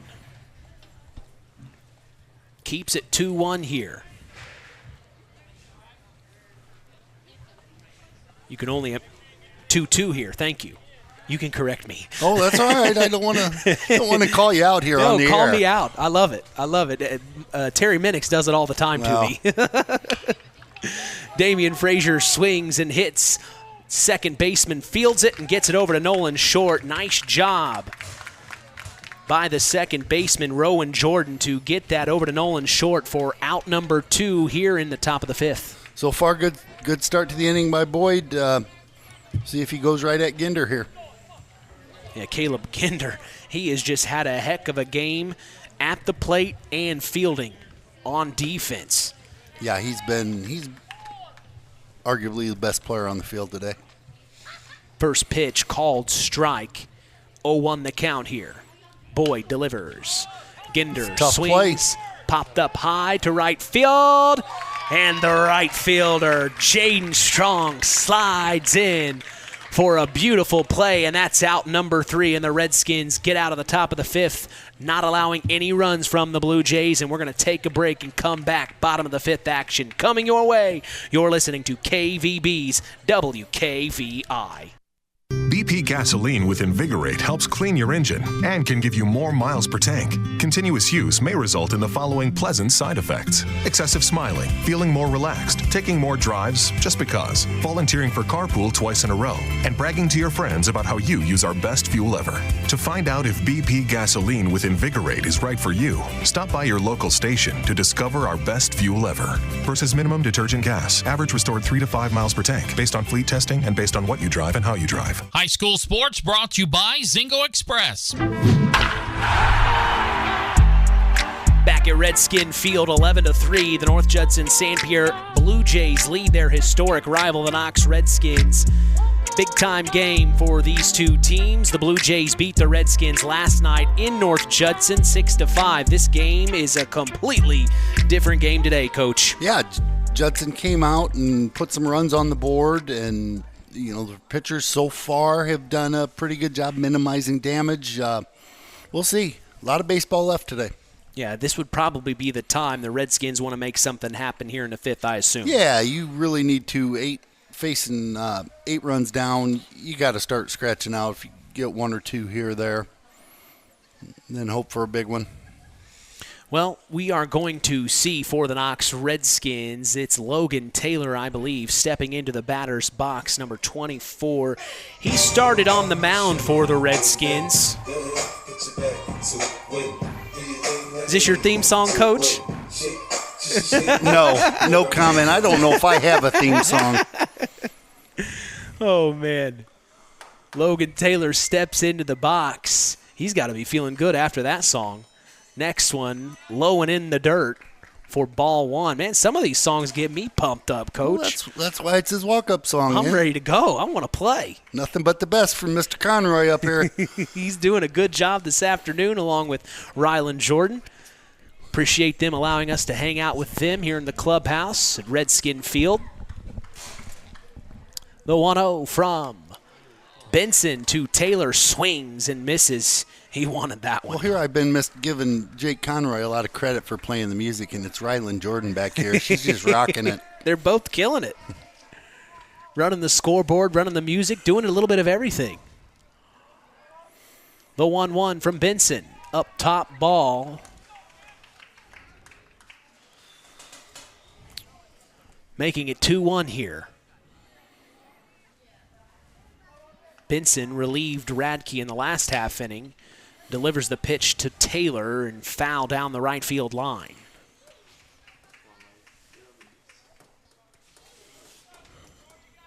You say you went to New York and saw the Mets. What series was that? Who were they playing?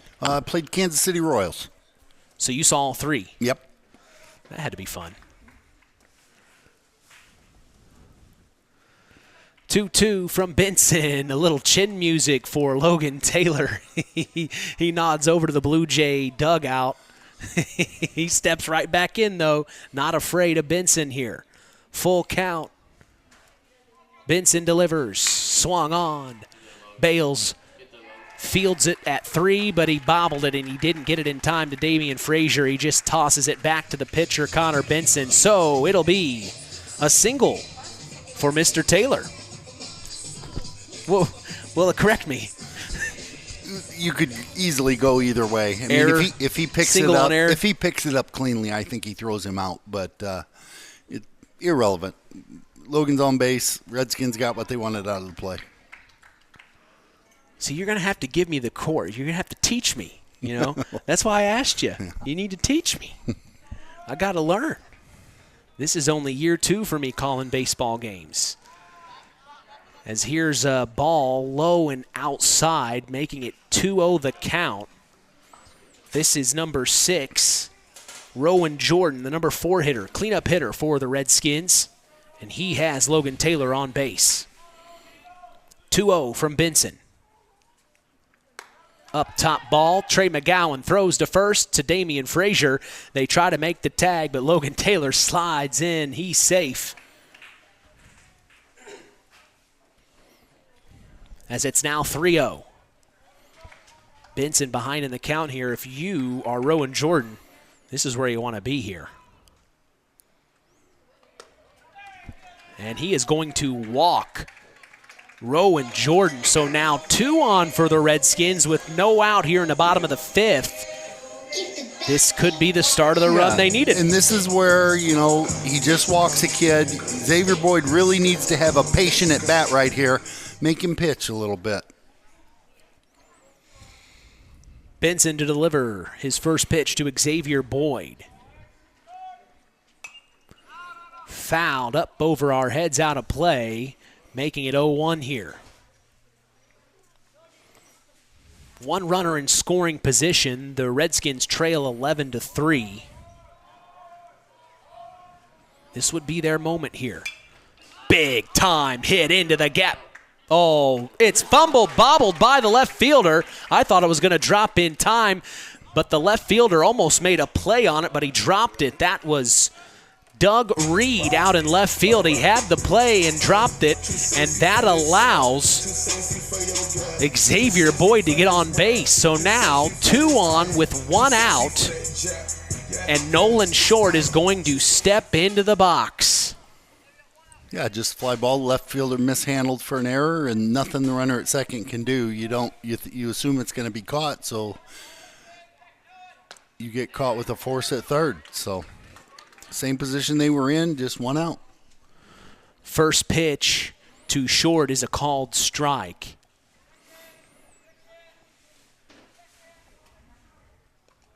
Ooh, it gets past Trey McGowan. The next pitch does, and both runners will advance. So now they are both in scoring position for the Redskins with 1 out here in the bottom of the 5th. 1-1 count to Nolan Short. He has an opportunity to bring some of these guys in here. Yep, big at bat here for Nolan. Just keep the line moving. Benson facing some adversity here in the bottom of the 5th. Delivers the 1-1. It's swung on. Gets past Quinn Bales and the shortstop. It is going to bring home Rowan Jordan. It advances Xavier Boyd to 3. And in the meantime, Nolan Short goes ahead and takes 2. They overthrow the second baseman. And now here comes Xavier Boyd home. Oh, man. So he brings 2 runs across and gets a double on the play. It's 11-5 now. The Blue Jays lead here. Yeah, a little bit, Nolan kept the line moving, base hit to left, and then a couple ill-advised throws. Sometimes you're better off putting that ball in your pocket and not throwing it, letting the runners keep moving. So Benson now, he's facing number 35, Kane Weber. Started at third base, then became the catcher. And he takes the first pitch for ball 1. He's got a runner in scoring position. Takes the next pitch. They call it a strike, evening it up at 1-1 here. Kane Weber digs in. He's got a really good stance. See that left foot really forward. Aggressive stance. He takes the second pitch for ball 2. It's interesting to see every hitter's batting stance. Everyone's got a different way. Yeah. Used to be you'd mimic guys that you watch on TV, and I don't know if kids watch baseball anymore on TV. Right. I think most of them do. They keep track. They have other ways to watch now. They see their videos. Sure. And I always tried highlights. to swing like Big Papi. It didn't work though. You're a little younger than me then. Yeah, a little. Next pitch is up top. How old did you think I was? I have no idea. Age is irrelevant up here. Full count to Kane Weber. Benson checks the runner at 2. He delivers and he throws a ball, and that walks Kane Weber, who lasted the battle against Benson there. Redskins are making noise here. They are. They're having good at bats. Benson struggled finding the plate a little bit. So Redskins just need to keep the line moving. Benson just needs to continue throw strikes, go right at him. Still has the lead. One out here. The Redskins are hoping to make more noise here. They've already brought 2 runs across. They've got 2 on, 1 in scoring position and 1 out. 1-0 count here. Benson delivers. Ball 2. This is number 1, Jaden Strong, the number 8 hitter. Ahead in the count, 2-0 here.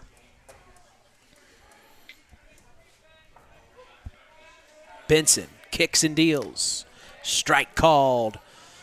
Good placement there by him, and that makes it 2-1 now. And a good patient take. Ball hit right on the outside, or ball was right on the outside corner. Probably not a lot Jaden does with it, so good to take it. He's still ahead in the count. Next offering from Benson. Foul tip, keeping it 2-2 here.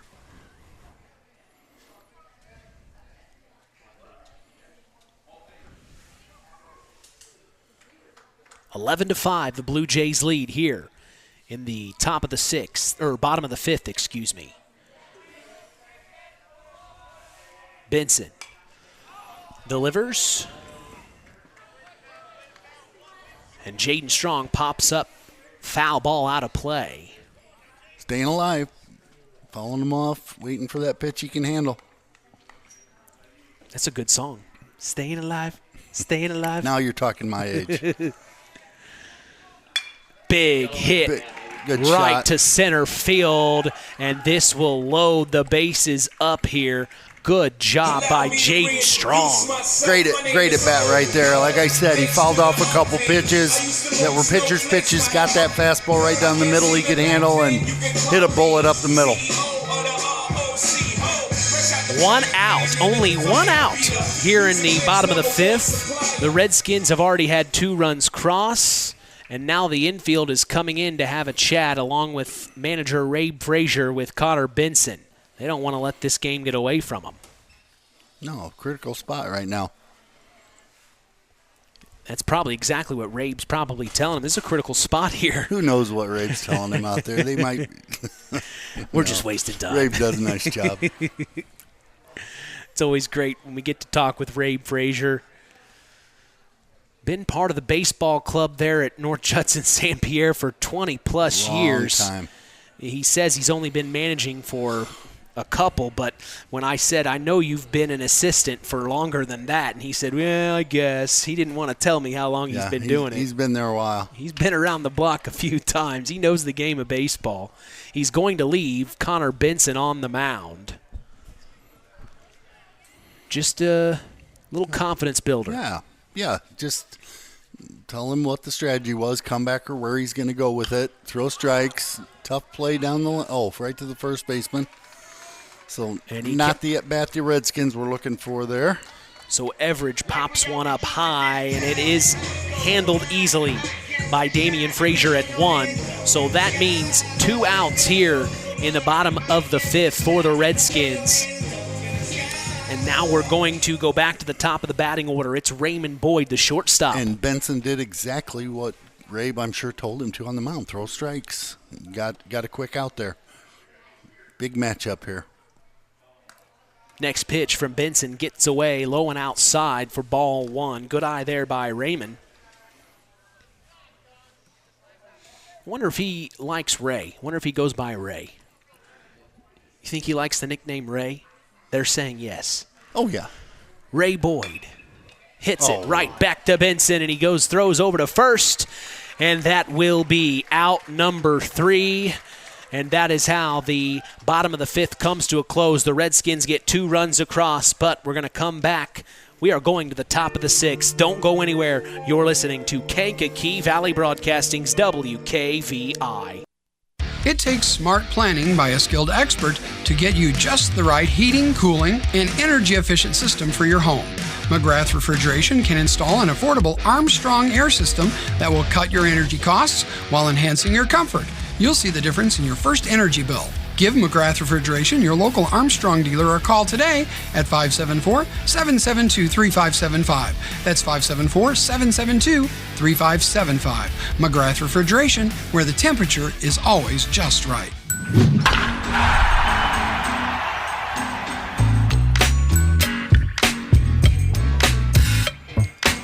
Every morning, join Rich Wallen on the WKVI Morning Show, Monday through Friday, 5 a.m. to 12 p.m. Central. Catch local news as well for our area with Kankakee Valley Broadcasting News Director Anita Gooden, who covers news on WYMR and WKVI. You can catch our stories on WKVI.com and Max93.net to stay up to speed in your local area. Hey, big time happy birthday to the pitcher for North Judson-San Pierre, Noah Radke. It is his birthday today, Coach. Looks like he may be trying to get a Blue Jay win on his birthday. Absolutely. I wish we would have known that earlier. We might have sang to him. I know Jake Conroy sitting next to me. He's a big singer, so we might have him do that here. But that came from our field reporter, Danny McGowan, who's out in the crowd. Oh, well, that was very nice of him to share that with us. Whenever I have an opportunity to talk with Danny, I've met him a couple of times. I see him at the football practices all the time in the fall. Of course, he's also the head coach for the wrestling team. Does a little bit of everything down there. Of course, we know his brother, Chris McGowan, very well here at WKVI, one of our main sports analysts. Also co-host of the Saturday Sports Line. Shout out to the McGowan family, as here's Trey McGowan, Danny's son, up to bat. He takes the first one, strike called, swings on the second one for 0-2 count. Now he's behind here.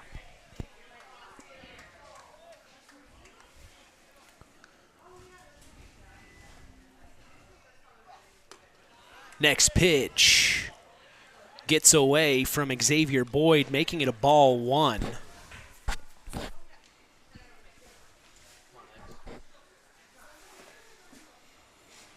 1-2 the count to Trey McGowan. Xavier Boyd delivers, swung on and missed. And Trey McGowan upset with himself on that one. He goes down swinging, as that is out number one here in the top of the sixth. Xavier Boyd's really settled in. That's four straight guys he's retired here to kind of keep the Redskins where they're at. Next batter up into the box for the Blue Jays is Brody Bridegroom. Had a very good last half inning at bat, or his last plate appearance, I should say. Takes the first one for a ball. The next one swings, popped up high to left field, and it will be played by the left fielder for the Knox Redskins, Keegan Everidge, for out number two. 2 up and 2 down. Yeah, he's doing exactly what Coach wants him to do. So now we see Quinn Bales. He's going to step into the batter's box. Boyd delivers right away. Strike called, upper right-hand corner. 0-1 the count, and Boyd, he might have just needed those couple of innings to warm up here. He's really coming into his own now. Yeah, he is. He's really he got a little bit of a taste at varsity baseball last year. He's going to have a good future here. As he just put it in play, Quinn Bales popped it up foul, but making the play was first baseman, Nolan Short, for out number 3. A very fast pace, top of the 6th, as we're going to take a quick break and come back. Bottom of the 6th action is coming your way. You're listening to KVB's WKVI Sports. Have you ever wondered how much I could sell my vehicle for? Well, Auto Park Chevrolet GMC can help with that. We're looking to buy your vehicle. It is a quick, simple process that puts money in your pocket. Stop by the Auto Park on Oak Road for one of our sales professionals to assess your vehicle and have a cash price for you in moments. If you're looking to trade, we have stacks of inventory for you to choose from, or you can walk away with a check in hand. Don't hassle with listing on Marketplace or waiting forever to sell it privately. Let us make you an offer today. Auto Park Chevrolet GMC. Check us out at www.autoparkchevroletbuickgmc.com or call 574-936-5590 or come to see us next to Walmart in Plymouth. KVB is going to historic Wrigley Field to catch the Chicago Cubs take on the Cincinnati Reds Sunday, June 2nd. Hop on a chartered bus at KVB headquarters and be chauffeured all the way to the friendly confines. Enjoy all you can eat and drink. Yes, all you can eat and drink as we hang out on the historic rooftops. Call 574-772-6241 during regular business hours to save your seat and join KVB for Sunday Fun Day. We go to the bottom of the 6th. Mitch Columbia along with Kevin Hannon. So glad to bring you Indiana High School boys baseball rivalry action from Knox, Indiana. Coach, this is the moment for the Redskins here. Bottom of the 6th. Of course, they'll get the bottom of the 7th.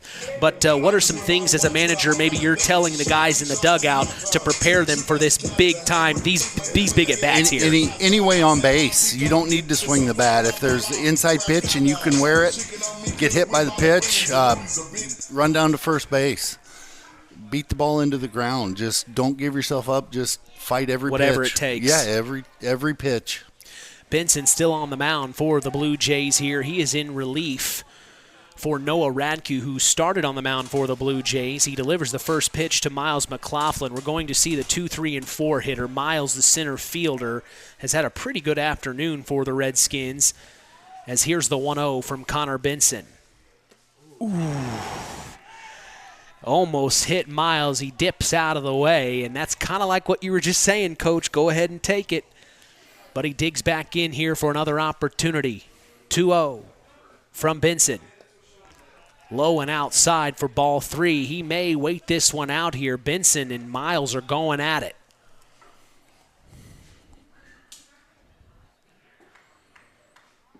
Here comes Benson, the 3-0. Breaking ball up top, and Miles is going to get on base anyway. He didn't need to get hit. Works out either way. He's smarter than we are. He got on base. Who wants to get hit with the ball? Who wants to get hit? It's a special skill. Good at bat, though. Yeah, good at very bat. good He at didn't bat. chase out of the strike zone. Did exactly what Coach Waters needed him to do. He was patient. Yep. And now Trey McGowan having a quick word with Connor Benson. They're getting ready to see Logan Taylor preparing for what they are assuming what he may like to see. So be interesting where they want to place the ball here. And Logan needs to be patient right now, too. 4 straight balls. Benson to deal. Oh, they threw out just to check on Miles. They thought Miles was going. So they throw out to Trey, and Trey throws down to Damian Frazier, and Miles was smarter than that. He knew better. He stays at first. 1-0 from Benson to Taylor. Swung on, popped up high. It could be played, and it is by Quinn Bales, who makes the catch. And out number 1 here in the bottom of the 6th. Big out there for Benson. He bared down, made a really good pitch right there. Inner half, Logan just couldn't get to it. So now 1 out for the Blue Jays. And down 6 runs right now. I'm not sure the risk is worth the reward with Miles running. He doesn't have a very big lead down there. You definitely need more base runners than just him to get back in this game. Just to get on base. Yep. Put it in play. Benson to deal. There goes Miles to 2, and he is going to slide in safe. Good jump by him as he gets it in scoring position now. Right as you said that, Coach. Hey, that's, the thing about baseball is everybody plays it a little differently. Yeah. All managers are different, and You that's, just never that's know. fine. Yeah, you never know. Many different ways to do things. Next pitch outside for Rowan Jordan, the cleanup hitter. Oh, and overthrew Benson at the mound, but Miles stays at 2 there. Picked up by Bridegroom and thrown back to Benson. So Jordan steps back into the box. 2-0 the count with 1 out, 1 in scoring position here in the bottom of the 6th. Swung on, chopper to Quinn Bales at 3rd. He throws it over to Damian Frazier at 1st. He gets the out, and that advances Miles McLaughlin to 3. So 2 outs, and Miles McLaughlin is 90 feet from scoring. Great footwork over there at first by Frazier. He had to come across the bag and made not a great throw from the third baseman, but made it look easy. And left his foot on the bag while he had to switch the other side. Had to switch his feet and still avoid the runner coming at him. Great play. So here we go. Benson throws the first pitch to Xavier Boyd, who swings and foul tips. 0-1 the count.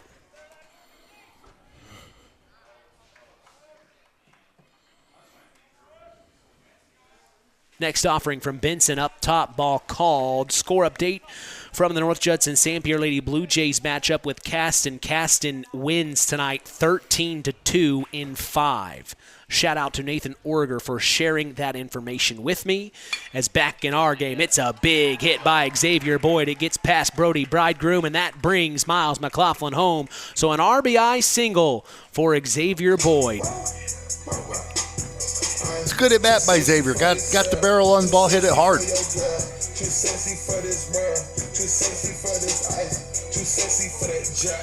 We have another score update. The Culver Cavaliers unfortunately fall to LaVille tonight 13-0.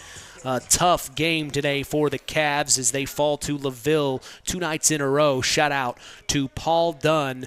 Of course, he's one of the assistant managers on that Cav baseball team.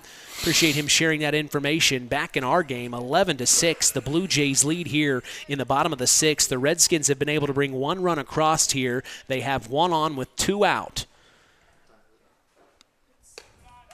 Short takes this next pitch. It's a ball. Trey McGowan throws down to first to Damian Frazier, trying to tag. It looks like a courtesy runner, number 32 for the Knox Redskins.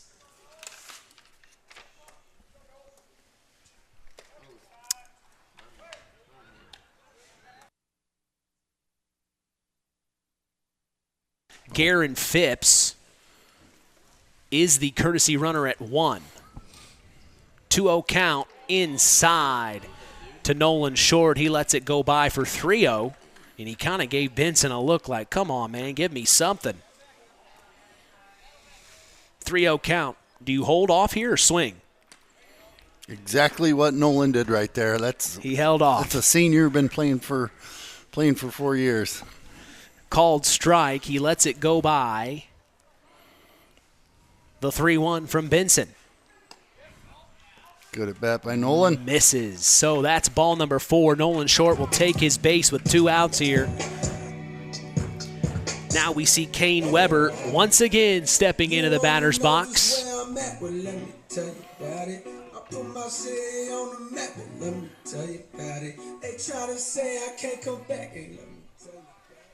Kane Weber goes ahead and steps in. Benson set to deal here with 2 outs. Checks Garen Phipps at 2. Now it delivers. Chopper goes foul down the left field line.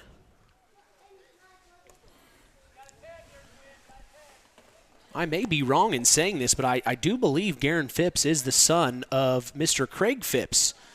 The one and only. The one and only. You bet he is. Always does such a fantastic job with the marching and pep band here at Knox High School. He's been doing it for so long. Next pitch is a called strike by Benson. You even had you were surprised on that one, Coach. Right, pitcher's pitch. He made a good one. 0-2 count. Good Benson. breaking ball on the outside corner. Good enough for Blue to put his hand up. So, and he delivers the 0-2. Same pitch. Just up. Just barely missed. Looks similar placement, but it is ball 1. 2 on, 2 out, bottom of the 6th. Benson, the 1-2. Just misses. Good eye by Kane Weber, staying very patient here. Has been a good at bat, good battle. 2-2 the count. Benson set to go. Delivers. Ooh, that breaking ball missed as well. I think the Blue Jays wanted that one. You heard a couple of the guys from the dugout say, come on. Yeah, that was a good pitch. Good pitch. So now it's a full count here, 3-2, and Kane Weber chokes up on the bat, ready to go here. Ball 4, he is going to walk the very patient Kane Weber, and that means we are going to see Jaden Strong yet again here.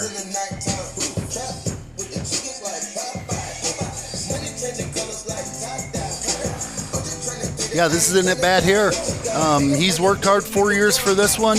You still have to be patient. You still have to be patient here. Base is juiced here for the Redskins. Jaden Strong swings and misses on the first pitch offered. The Winamac Warriors, we just had a score update from manager Mark Hendricks. He just sent me the Warriors beat Pioneer after losing last night. They beat them tonight 11-8, so a big-time win for the Winamac Warriors over their rival Pioneer. Back in our game, bases loaded, as I said, with 2 outs, bottom of the 6th. Benson delivers to Jaden Strong, and that is, I believe, ball one. Ball one. So now that makes it 1-1 here.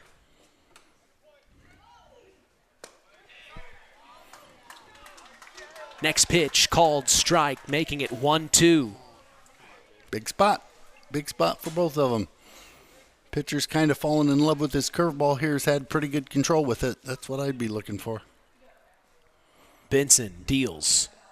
Misses, gets past Trey McGowan. Here comes the runner home, and he scores. That's Garen Phipps, the courtesy runner. It advances Nolan Short to 3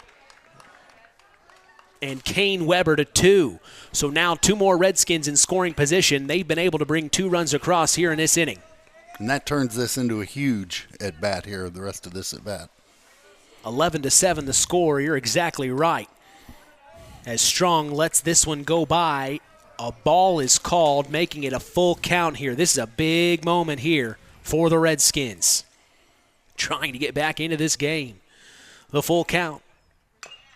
Swung on, and it goes foul. So still alive is Jaden Strong. Boy, if he is able to make something happen here, big moment for the Redskins.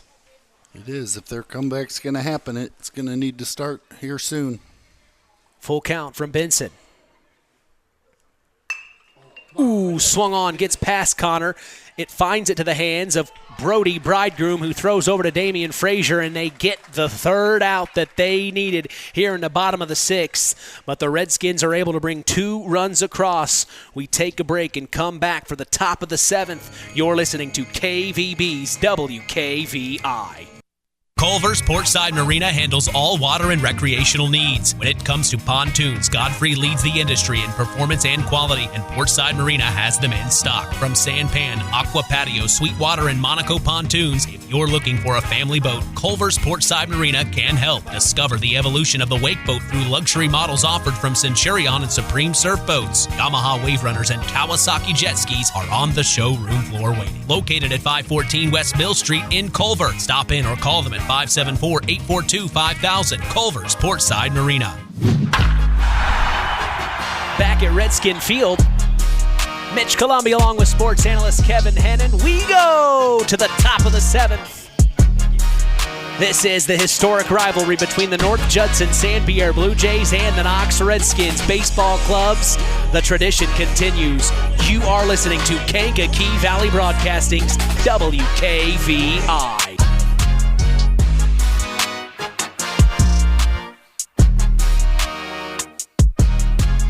Well, Coach, if you're the North Judson-San Pierre Blue Jays, I'll tell you something right now. They're happy with where they're at. They got out of that inning just fine. Now they come up to bat here. What's the message if you're the North Judson-San Pierre Blue Jays right now? Just play right now. You got a 4-1 lead. If you can get something great, just get through it. And the big thing is that the pitchers come out in the 7th inning and do what they're supposed to do. No changes, just stay the course. It'd always be nice to get some runs, but just have good at bats and stay within yourselves. Nothing crazy. So Xavier Boyd still on the mound for the Redskins. First pitch is a ball. Second is as well. Into bat is number 22, the number 7 hitter, Connor Benson. Started at center field in relief for Noah Radke on the mound here for the majority of the second part of this game, as he takes a 3rd ball. So now he is ahead in the count. Strike zone's kind of jumping around here the last couple innings up there for him. And there is the strike that he was looking for. Yeah, you're exactly right. It's kind of hard to gauge where the strike zone is. Next pitch is low and away for ball 4, so Boyd will walk Connor Benson, and now we will see Brennan Trent, the designated hitter. believe he got on base. He did. Base hit last at bat, walk at bat previously. So, yeah, he 1 for 2 with a walk and a base hit. First pitch is a ball. 1-0 the count here from Xavier Boyd to Brennan Trent. Outside, ball 2 called.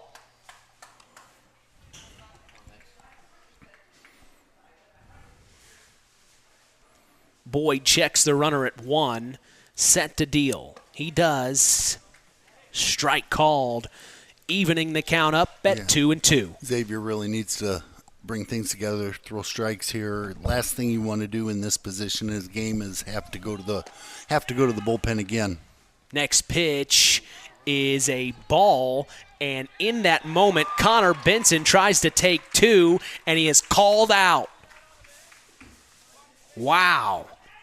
That's a bang-bang play there, and now there's a Redskin in the outfield. He may be injured here. Boyd, they got together. The throw was on the other side. Raymond was at second base to put the tag down. A little hard slide. I think that's where he called him out. And I do believe, that is Ray Boyd. Boyd. It's Raymond Boyd down in the outfield, but I don't think there was anything malicious about it. Just sometimes you got 3 things that get into second base all at the same time between the fielder, the runner, and the ball, and sometimes bad things happen. Boyd will get up under his own power. You can hear the fans clapping for him. I wonder if he's going to stay out. It looks like he will be staying out there. He'll stay out there. And so it turns into a caught stealing.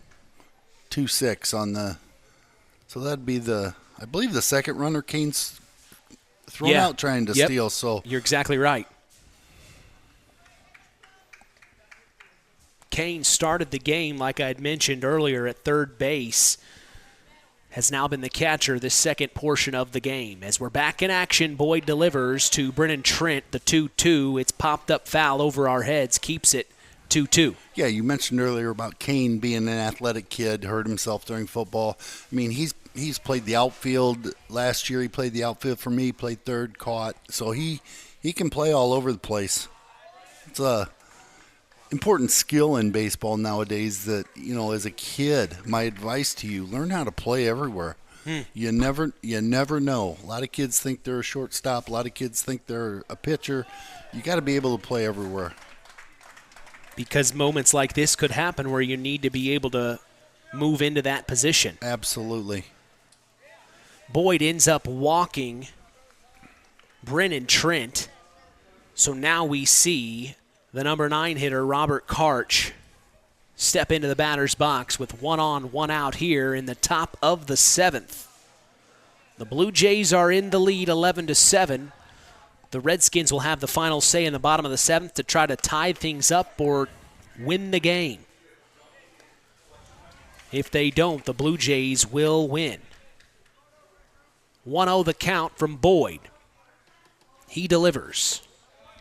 Up top, ball called to Robert Karch.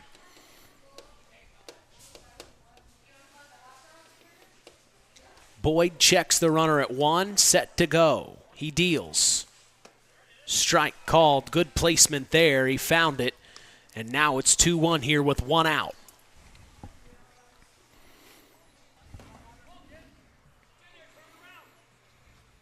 Next offering from Boyd. Swung on and missed. Strike 2. Karch wanted that one. Good swing by Karch. Just missed it. Right on the fastball. 2-2 from Boyd. Swung on and missed, and that's strike 3. Karch not happy with himself. He goes down swinging as that's out number 2. And now we go back to the top of the batting order and see Noah Radke step in with 1 on, 2 out here in the top of the 7th.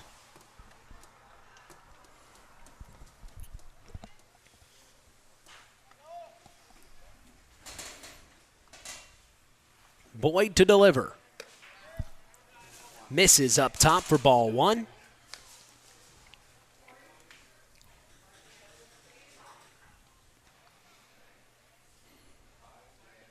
the 1-0. Strike called. He's looked good the last couple innings. Yeah, he settled down, found his groove a little bit there. Oh, and there goes the runner at 1. It's going to be hit to Logan Taylor at 3, and he gets it over to first. Nolan Short out in time for out number 3, and that's the top of the 7th, 11-7. The Redskins weren't able, the Blue Jays weren't able to bring any runs across, but we go to the top of the 7th. There we go. I'm still figuring things out here as we're going to take a break and come back. Don't go anywhere. You're listening to KVB's WKVI. Pulaski Memorial Hospital. Quality care closer to home. Pulaski Memorial Hospital is all about community and keeping our community spotlight shining on the accomplishments of our youth. That's why PMH is proud to be a sponsor of our local high school sports action on WKVI, our community radio station. Pulaski Memorial Hospital. Quality care closer to home.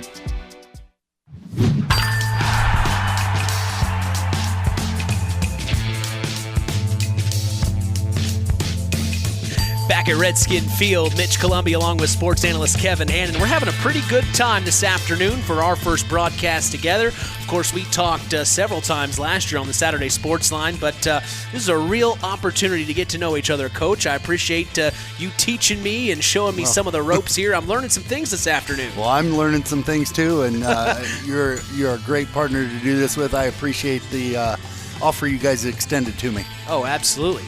We'll have to get you to sign the dotted line first. Yeah, the next, pay. That's you next. guys out there listening, you would not believe the pay you get to do this. So call Mitch Columbia or send him an email. Boy, they're going to call now.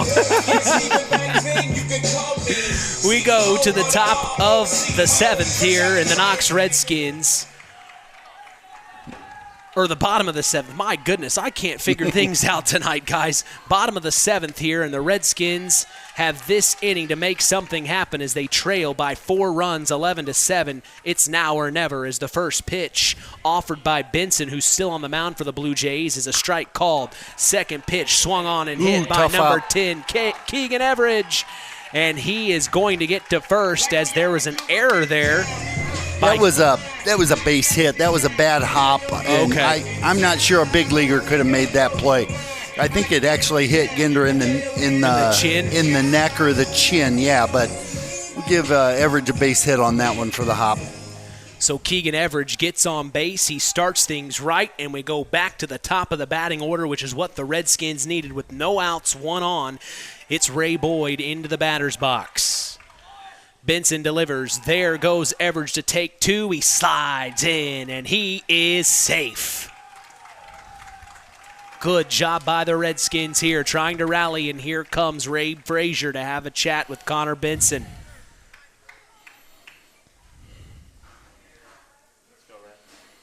This will be, I think, the second or third mound visit for Benson. And he is going to hand the ball. So Ray Frazier calls it done. Looks like he's going to Aiden Christensen. So Christensen will now step up as one of the substitutes and will be the new pitcher for the Blue Jays. Yeah, it looks like they're going to move Connor Benson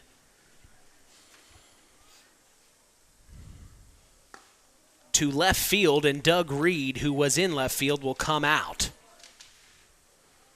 So that's how the substitutions happened here. The Blue Jays put a new pitcher on the mound. He's warming up right now. I'm assuming this is what he wants to do to finish off the game. Yeah, it's and it actually, as it turns out, I don't know Judson's personnel as well as Rabe does. Big spot for a freshman to come in, 3rd game of the year, and tough spot in a rivalry game. I'm sure the kid can throw it. Christensen, a right-handed thrower as he is warming up out there. You see manager looks good. He has good stuff so far here in warm-ups. And like you said, just a freshman, these are big-time moments going up against your cross-county rival. Oh, absolutely. Thrown into the middle of the 7th inning. Yeah.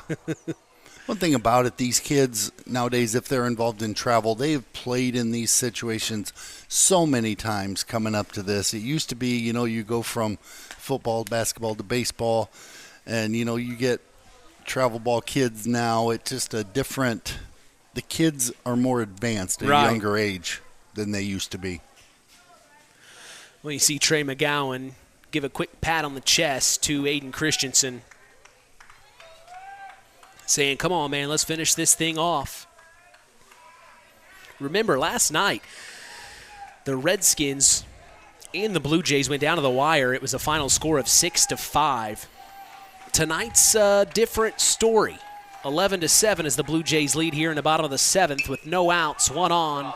Popped up high by Ray Boyd, diving for the right field catch. Great play coming in. That's the second nice play. I believe that's Karch out there. Second really nice play he's made coming and getting the baseball. Dives forward. Sunglasses come popped off and everything. It didn't matter. He caught it. That's one of those you want to put a star by it in your scorebook. Play of the game. That could be your play of the game right there if the Blue Jays are able to hold on and finish this. So one out, one on in scoring position for the Redskins. Bottom of the 7th, 11-7, the Blue Jays lead, and Christensen deals to Miles McLaughlin, who swings and misses. It gets past Trey McGowan, and that advances the runner at 2-3. That's number 10, Keegan Everidge. So Miles McLaughlin has an opportunity to bring a run home, also get on base himself. Yeah, Judson's playing it straight up defensively. They'll give him that run, trade it for the out. 0-1. Popped up high by McLaughlin, and it's fielded by Damian Frazier, who called it. Him and Brody Bridegroom communicated well there on that one, and that's out number 2 as Miles McLaughlin goes down. So now next up is Logan Taylor to come in. One out to go for the Blue Jays, and they're knocking on the door of beating the Redskins 2 nights in a row here. Christensen to deal. Ooh. Taylor hesitated on it and let it go by, and it finds the zone for an 0-1 count. This moment hasn't been too big for this freshman. He's doing a really nice job. He's got good stuff. He's been waiting on it. Yeah, absolutely. The 0-1 from Christensen. Got another pop-up on the infield. It could be fielded by Trey McGowan, and it is, as that's the ball game. The North Judson-San Pierre Blue Jays beat the Redskins back-to-back nights, this time on Knox's home field. What a win it was for the North Judson-San Pierre Blue Jays. 11-7 is the final. My goodness, and that's how things end. Trey McGowan tracks it down and catches it right behind home plate, and the Blue Jays beat the Redskins on back-to-back nights. Well, we have more things to talk about in the Collins Insurance post-game show. We'll have our Stark County Co-op play of the game, as well as our Ashley Derrickson 5-star player of the game. So don't go anywhere. More action coming your way here on Kankakee Valley Broadcasting's WKVI. It's hard to believe, but time sure does fly by. Collins Insurance Agency in downtown Knox are celebrating over 30 years of taking care of all of your insurance needs in our communities. If I could turn back time. And we're not going anywhere. Stop in and see Jim and the crew at Collins Insurance Agency in downtown Knox. Insurance you can count on from a business you've trusted since 1989. Proud presidential partners of Western Reserve. Pulaski Memorial Hospital. Quality care closer to home. Pulaski Memorial Hospital is all about community and keeping our community spotlight shining on the accomplishments of our youth. That's why PMH is proud to be a sponsor of our local high school sports action on WKVI, our community radio station. Pulaski Memorial Hospital. Quality care closer to home. Welcome to the Collins Insurance Agency's post-game show. Well, a big-time win for the North Judson-San Pierre Blue Jays as they beat their historic rival, the Knox Redskins, in Knox. 11-7 was the final. I have our sports analyst Kevin Hannon with us to break down what we just saw. We saw some battles out there between the pitchers and hitters, Coach. There was some good baseball out there tonight. Tell us what you saw. Yeah, there was. Both teams, it wasn't really a slugfest. It was little things that led to the other team getting runs. There was a lot of balls put in play. Teams made mistakes on both sides, threw the ball around a little bit, gave other teams something. But for the most part, the pitchers did a pretty good job. Benson did a great job in relief, coming in, earning the win. I was really impressed with Christensen there, shutting the door, getting the guys in the heart of Knox's lineup there. So, yeah, it was an entertaining game. Well, and you kind of had mentioned there in the break a moment ago, Benson gets the win, in fact, because Radke hadn't pitched a complete, you say, 4 innings. Yeah, in a 7-inning game, the starting pitcher, to get the win, you got to go 4 innings. So he went 3+. He was effective. He pitched well, and you need guys. They had 3 kids that they put out there. They pitched effectively, and that's what it takes in this day and age of pitch count baseball. Well, we kind of talked in the pregame. This matchup is usually played in May, at least it was last year. Having this rivalry game this early on in the season, this is just their second or third game in a sense. Yeah. Both teams' third game of the year. When you go up against a rival like this, is this kind of a good game to have early on in the season? Yeah, there's a lot of rivals. I mean, nothing that compares to this, but I'm sure Knox has other games in the conference penciled, circled in. Knox has a lot of returning players from years past, and I think their goals are still out there ahead of them. They're not gonna. This is a good team that won. The Blue Jays just took 2 in a row this week, but I think Knox has some good baseball ahead of it yet. Well, we were so happy we were able to get this game in today. Of course, the forecast yesterday showed it would be raining all day. It hasn't had a drop of rain this afternoon. A little gray, cloudy skies here from about, the 5th inning on. Yeah. But really just great weather, and we were able to get this game in. And, hey, I got to say, you did pretty good for hey, you know the game of baseball. That's all that matters, Well, Coach. it's been 15 years since I put on this headset, and that was back with Harold. I did a couple games there in 2008. Or 2009, so been a few days. Let's see. I think I was a sophomore in 09. Probably, you're funny. Well, we're going to take a break and come back. This is the Collins Insurance postgame show. We will have our Stark County Co-op play of the game coming your way. Don't go anywhere. You're listening to Kankakee Valley Broadcasting's WKVI. The Stark County Co-op has been a member-owned farm services co-op in Stark County since 1928. That's over 90 years, and they're still providing the same quality agronomy services to the farming community of Stark and surrounding counties. The Stark County Co-op is an LP and fuel provider. The Stark County Co-op purchases grain at both locations, Hamlet and Browns. You can reach them by phone at 1-800-782-3392, the Stark County Co-op. It's time for the Stark County Co-op Play of the Game. Let's return to the voice of WKVI Sports, Mitch Columbi. Well, we have our newly acquired sports analyst, Kevin Hannon, with us this evening. What do you think deserves the Stark County Co-op Play of the Game, Coach? Well, for me, it was they're the first out in the top of the 7th. Right fielder Robert Karch came in hard and dove, made a catch to get the first out of that 7th inning. If that drops, Egan's or Everidge is already on base, then you got momentum. You put your freshman pitcher under some stress right away. But just getting that first out of the 7th inning, it seemed to settle everybody in, and he got the last 2 outs pretty good. So my vote would go for Robert Karch in right field. Yeah, I agree. That was a spectacular play. He dove head first. He was, literally flat on his stomach, literally.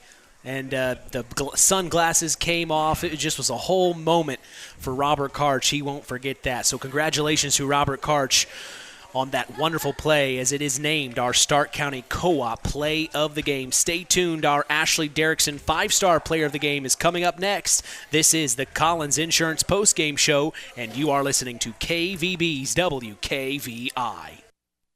Since 1936, Standard Plumbing, Heating, and Air Conditioning have always taken pride in doing the job right. Third-generation owner Brian Hammond and his family have always set the standard when it comes to taking care of all your heating and cooling needs. Making your home a comfortable home is the absolute top priority. If you are uncomfortable in your home, give them a call at 574-936-4660. Follow them on Facebook. Let Standard Plumbing, Heating, and Air Conditioning help you take control of your comfort. Time to announce the Ashley Derrickson 5-star Player of the Game. Mitch?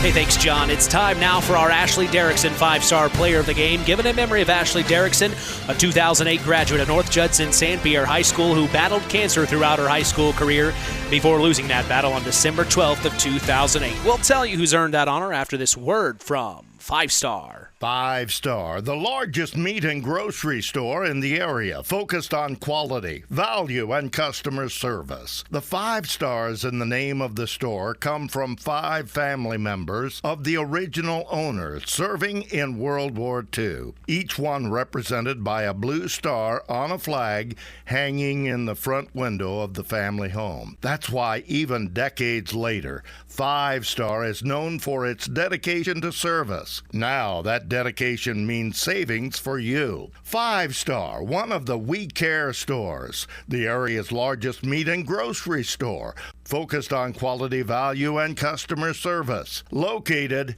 you know where, in the Knox Mall. All right, Coach, what are you thinking for our Ashley Derrickson 5-star Player of the Game? My guy's Caleb Ginder. Mentioned about the 5th inning that he'd been the best player on the field. Had a double, 2 RBIs, scored 2 runs, 2 walks, but more importantly, he made every play defensively that he needed to make. Ball that bounced up and got him there in the last inning. It wasn't an error; it turned into a hit. But I just thought he had a great game offensively and defensively. He's a very confident individual. He sure is. And he can throw to first from short, no problem. I think it's pretty obvious why he's been placed at the shortstop. He's got a strong arm, and he pitched last night and got the win. So, I think he was the best player on the field today. Well, congratulations to Caleb Ginder. Congratulations to the North Judson-San Pierre Blue Jays as they beat their historic rival, the Knox Redskins, 11-7. As we remind you, KVB Sports will be back in action Thursday night, as we will be broadcasting another historic rivalry, this time on the softball diamond, to see the West Central Lady Trojans host the Winamac Lady Warriors. We will be going live at 4:30 p.m. Eastern, 3:30 p.m. Central, right here on 99.3 FM and streaming throughout the world on WKVI.com. We also remind you to join us each weekend throughout the school year for the Saturday Sports Line. That's the longest-running high school sports show in Indiana, thanks to our very own Harold Welter. We always have several of our area head coaches on hand as we go live at 9 a.m. Eastern, 8 a.m. Central on 99.3 FM and online at WKVI.com. If you ever miss the Saturday Sports Line, don't worry. We remind you of the Saturday Sports Line replay every Sunday at 7 p.m. Eastern, 6 p.m. Central. Hey, follow us on social media. We are on Instagram at WKVI Sports, on X, formerly Twitter at KVB Sports, and on Facebook at Sports to the Max for all Kankakee Valley Broadcasting sports content. Final word from you tonight, Coach. Oh, it was fun to be up here in this role, and I think a little different. Yeah, it is. The stress level isn't as high for some reason, and I'm sure when I walk out here, all the parents are going to think I'm okay.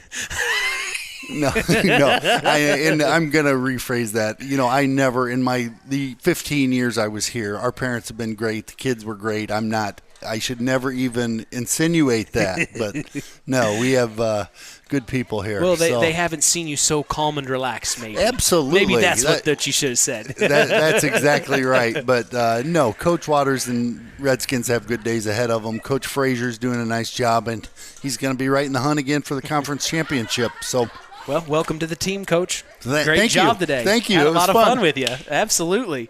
Well, our final in this one, the North Judson-San Pierre Blue Jays beat the Knox Redskins 11-7.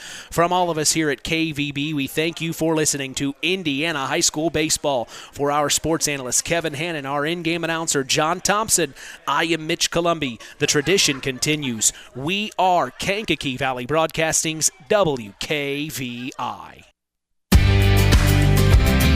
Thank you for listening to Indiana High School Baseball on Kankakee Valley Broadcasting's WKVI.